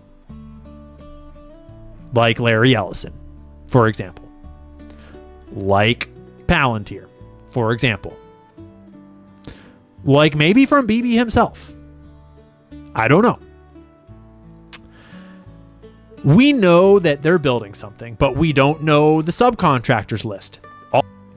Willie Wallace guy jumping in on the chat saying the new secretary of the Fed that Trump is pushing for is the son-in-law of Estee Lauder founder. Island Man emails star worth a couple billion. There you go. New secretary of the Fed. All right. Great data. Thank you so much, Willie Wallace, for jumping in on the chat. All private, all classified. We don't know the specs of what's being built. All classified. We don't know what's getting put in. All classified. Okay? And you're never going to know. And Brock4629 says, seems like Trump is being dark-mailed. What do you guys think? Is that accurate? Think Trump is being dark-mailed? No one's ever going to know. Congress isn't going to know. No one's going to know. But they're going to build it. And once they build it, it's concrete and wire and fiber, and it's done. Okay? There you go. And it's not that hard to imagine a world where they openly and intentionally interlink it with Israel. That would actually be quite a logical thing to do. Oracle's already got one in Israel. And we're the greatest allies ever. And obviously we need great communication with our greatest ally. And so it is entirely... David Knows Audio jumping in on the chat saying Donald Trump held a honeypot for wealthy people. Donald Trump was a kefir. A kefir. All right. Was he? Honestly? Conceivable. Are you talking about the model competition where Erika Kirk was competing in? That they would actually openly, willingly, and knowingly bake a direct line to Israel into the infrastructure that they are building. And we would never know. And if they were to do that, it could never be undone. Have you ever heard of the Promise software? Lone Wolf. It was one of the first computer programs ever made. And it was revolutionary. It was made by this really, really fucking smart American. And he was a computer programmer that realized that computers could help law enforcement by databasing all the criminal and court archives of crimes and networking them so that if a dude commits a crime over there, this court over here can know about it, and everyone can kind of know that like, hey, this guy is like, here, this dude committed this crime over here. He's still a criminal over there. Kind of a long line to Digital Big Brother today, but what happened with the Promise software is the government stepped in, stole it from this private citizen that had made it, a bunch of lawfare, sketchy bullshit, stole it, and then the intelligence agencies repackaged it. And Robert Maxwell, Ghislaine Maxwell's dad, was deeply involved in actually taking over the project and getting a backdoor put in for Israel. And when they reprogrammed this software and repackaged it, Robert Maxwell oversaw the process of inserting a digital backdoor so that way when they gave it out to all their allied countries, to everybody, like, hey, the digital revolution is here. Now you can use computers to keep track of all your law enforcement information in your country, in your police departments, in your court systems. Israel had a backdoor in to see what was going on in everyone's computer systems. And it's one of the original, most important stories about what Israel is most fucking famous for doing, which is producing backdoored and hacked and bugged and compromised software systems that allow them to weasel their way in to your tech infrastructure. That's Israel's number one skill in this world. That's what Unit 8200 is all about. That's what Israel's entire tech industry is all about. And they do it through private corporations that are not explicitly parts of the Jewish government, the Israeli government, but are instead just run by like Israelis out there doing their own thing. And in fact, Ehud Barak and Jeffrey Epstein helped found several companies that do this. Carbine 911 comes to mind. Paragon comes to mind, that hacked Italy. Well, it was located in Italy while it was hacking everybody. That is what Israel does. In the intel world, that's what they're known for. And if you do any amount of reading about the intelligence world, it's not hard to find out. Okay? Long history of it. Where does he get this info? Long history of it. Infosys, ACOM, I think. I actually think I have a list. All right, chat. Here's a new one for you. Thank you for your support. Oh, I love you. You're the best. I know, but Democrat or Republican? Democrat or Republican? Anybody? Any ideas? Should we run a poll? Convert. Independent. yeah. Oh man, that's a heavy septum ring right there, man. Tabuno jumping in on the chat. Oh man.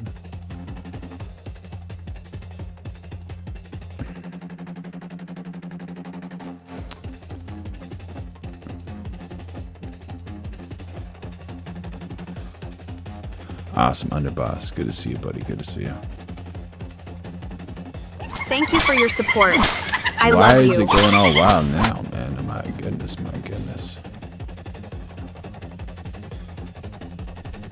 Amdocs, Carbine 911.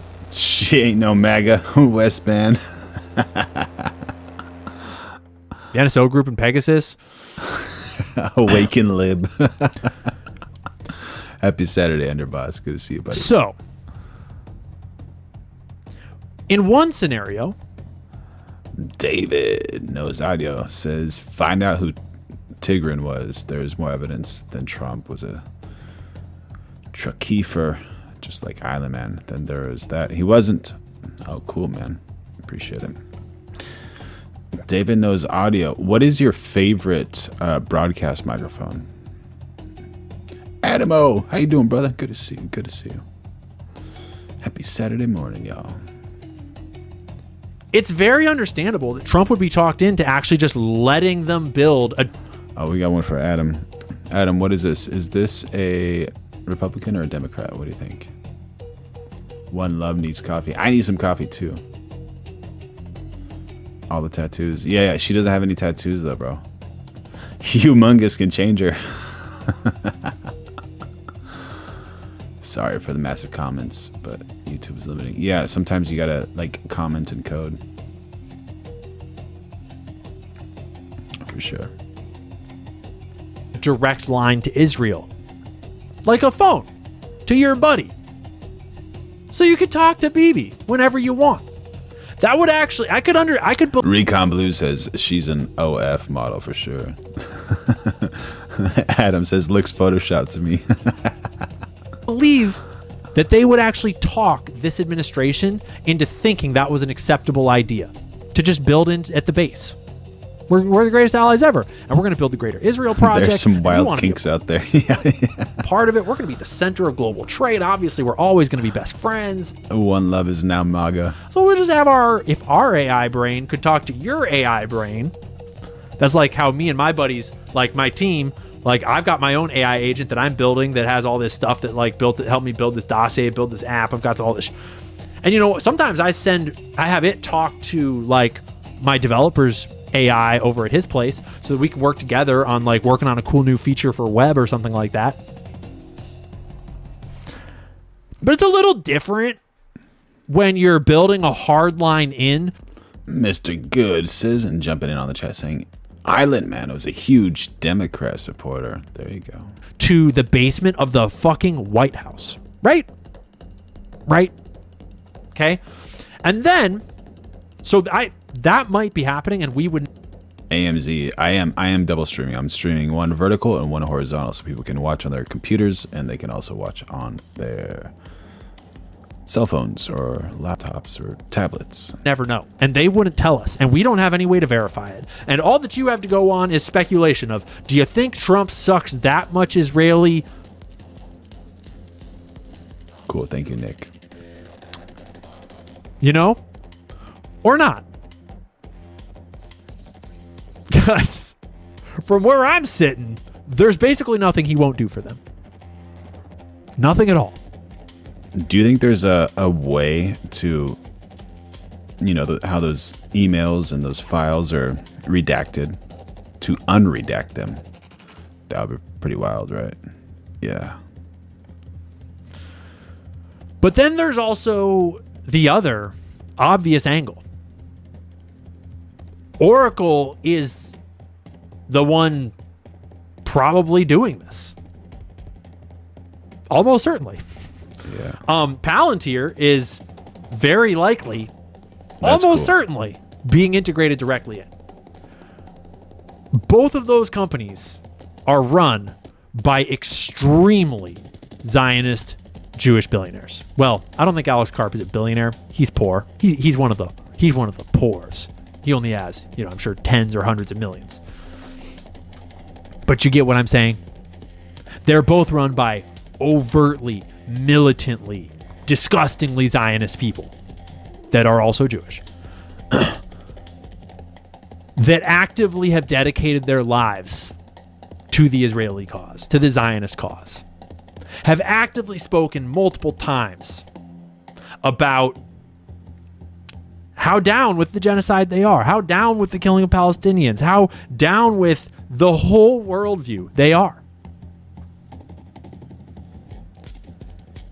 It is not complicated to understand a situation where any little thing, bugs in the walls, sensors in the concrete, sensors in the fiber optics, anything, you could backdoor this system quite easily if you have a wide open door to Israeli tech firms or subcontractors. Or Mr. Good Citizen says Trump and Biden are basically one in the same. Most likely. Anything like that. And it's no big deal because they're our greatest ally. And Trump literally has their massive schlong inside of him most nights anyways. So what's the big deal, right? Well, the big deal is once that's in the concrete or the fiber optics or any piece of this building, it's the literal fucking White House. Okay? This makes Monica Lewinsky look like an amateur. That's just a science fair project. All right? This is the Large Hadron Collider of America is compromised, and you cannot undo it if that is what's happening. You can never undo it. You'd have to destroy the entire White House and pull up the entire ground. You'd have to destroy the entire bunker and just forget about it. Start over fresh. Okay?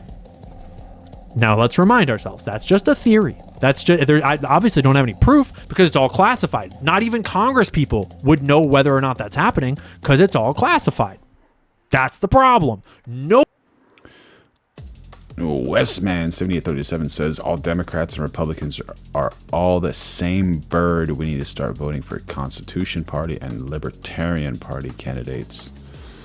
There you go. What do you think, chat? Would that be a little bit better? Is that even possible to get away from the red and the blue sides? The liberal and the liberal Democrats and the conservative Republicans. We're going live every day of 2026, so make sure you like, subscribe, turn on those notifications, throw in a super chat if you want, become a member. No one knows. And so from where I'm sitting, it looks like there's probably going to be a lot of Israelis involved in this project. And you would be retarded if you'd think they wouldn't bug it. Go ask anyone in the intel communities. You could start with John Kiriakou for some stories about how Israelis are famous for fucking bugging everything, for trying to hack and get into and backdoor everything, right? And so it is a national security threat of the highest level to let the president do this. It is unacceptable. It is treasonous to have our government going along with this without some level of security to say you cannot work on the AI infrastructure that is going to run the digital mass surveillance of American citizens in perpetuity for the rest of our lives on your children, your children's children. That cannot, that architecture, A, is unconstitutional and should be fucking burned to the ground, but B, cannot be even remotely touched, even smelled, even imagined from a mile away by a member of a foreign group like a Zionist or an Israeli. You know, the one group. Mr. Good Citizen saying that two corrupt parties arguing over who's more corrupt. It's hilarious. In the world most famous for bugging things. Okay? Brian Comer saying to get rid of both parties, you'd have to convince those involved to give up their power for this cause. They won't even agree with the other side on things they agree on. You nuts. Yeah. Very accurate statement, Brian Comer. Thank you for jumping in on the chat, buddy. That is my concern. Because if it happens, we are entering a digital gulag era where the Zionist project has a digital, maybe even physical, backdoor directly into the basement of the White House. And there's nothing any future president could ever do about it. It makes whatever it is they do timeless, permanent. Okay? And so, to a skeptic now, maybe Matt Walsh is watching this clip, and Matt Walsh is out there thinking, wow, what a Jew hater. First of all, they're not real Jews, okay? Think Larry Ellison is a religious Jew? He is something. But furthermore, doesn't matter. I don't care if they're Jewish or not. If they're Zionist in any form, they shouldn't be anywhere near this fucking thing. Because the definition of a Zionist is that you support another nation. And you should not be working on the critical infrastructure underneath our White House, especially when you support any other foreign nation, especially when that other foreign nation is the one that's fucking famous for bugging and tapping and hacking things. And they've done it to us multiple times. Okay? Period. And so, obviously, I'm not 100% certain that that will or has happened. Jason Beatrice jumping down the chat saying Democrats have all the fraud in the blue states. We don't. There you go, Dems. What do you think about that one? Can't be. No one knows. Am I 50% sure that it will happen? That's the plan? Les Paul, how you doing, buddy? Good to see you. Maybe. I think if I had to ballpark it, I think that there is maybe like a 20 to 70% chance that this is the whole point. This is the whole plan. And that it's going to happen. But here's the thing. Here's the fucking thing. Okay? Let me take this thing off screen. Here's the thing. 1% chance is too much. Think about it. If you're building the AI infrastructure of the future of American digital mass surveillance of American citizens, which is already illegal. Jason Beatrice saying California refused a federal audit on EBT records. I wonder why. Very good question. Very good question. And China had a 1% chance of hacking that system at ground level and having a backdoor into it forever. You would do anything in your power to mitigate that 1% chance. Anything. Because 1% is too great of a chance that a foreign nation gets a backdoor into that system. Because if anyone gets a backdoor into that system, oh boy, are we in fucking trouble. Because now you have not only built a digital gulag that is unconstitutional, illegal, and demonic to mass surveil and control your citizenry in the land of the free, but you have also then just taken the keys and handed them to a foreign nation. So, you can come to your own conclusion on... Hey guys, I think I got to restart the stream to make sure that the septum thing works, but make sure you like, subscribe, turn on those notifications. We're going live every single day of 2026, and I'm going to restart this, and I'll be back in about 5 or 10 minutes. I love you. The Lord loves you. If anyone spreads all that hate on you, just let it roll off of your back like water does off of a duck's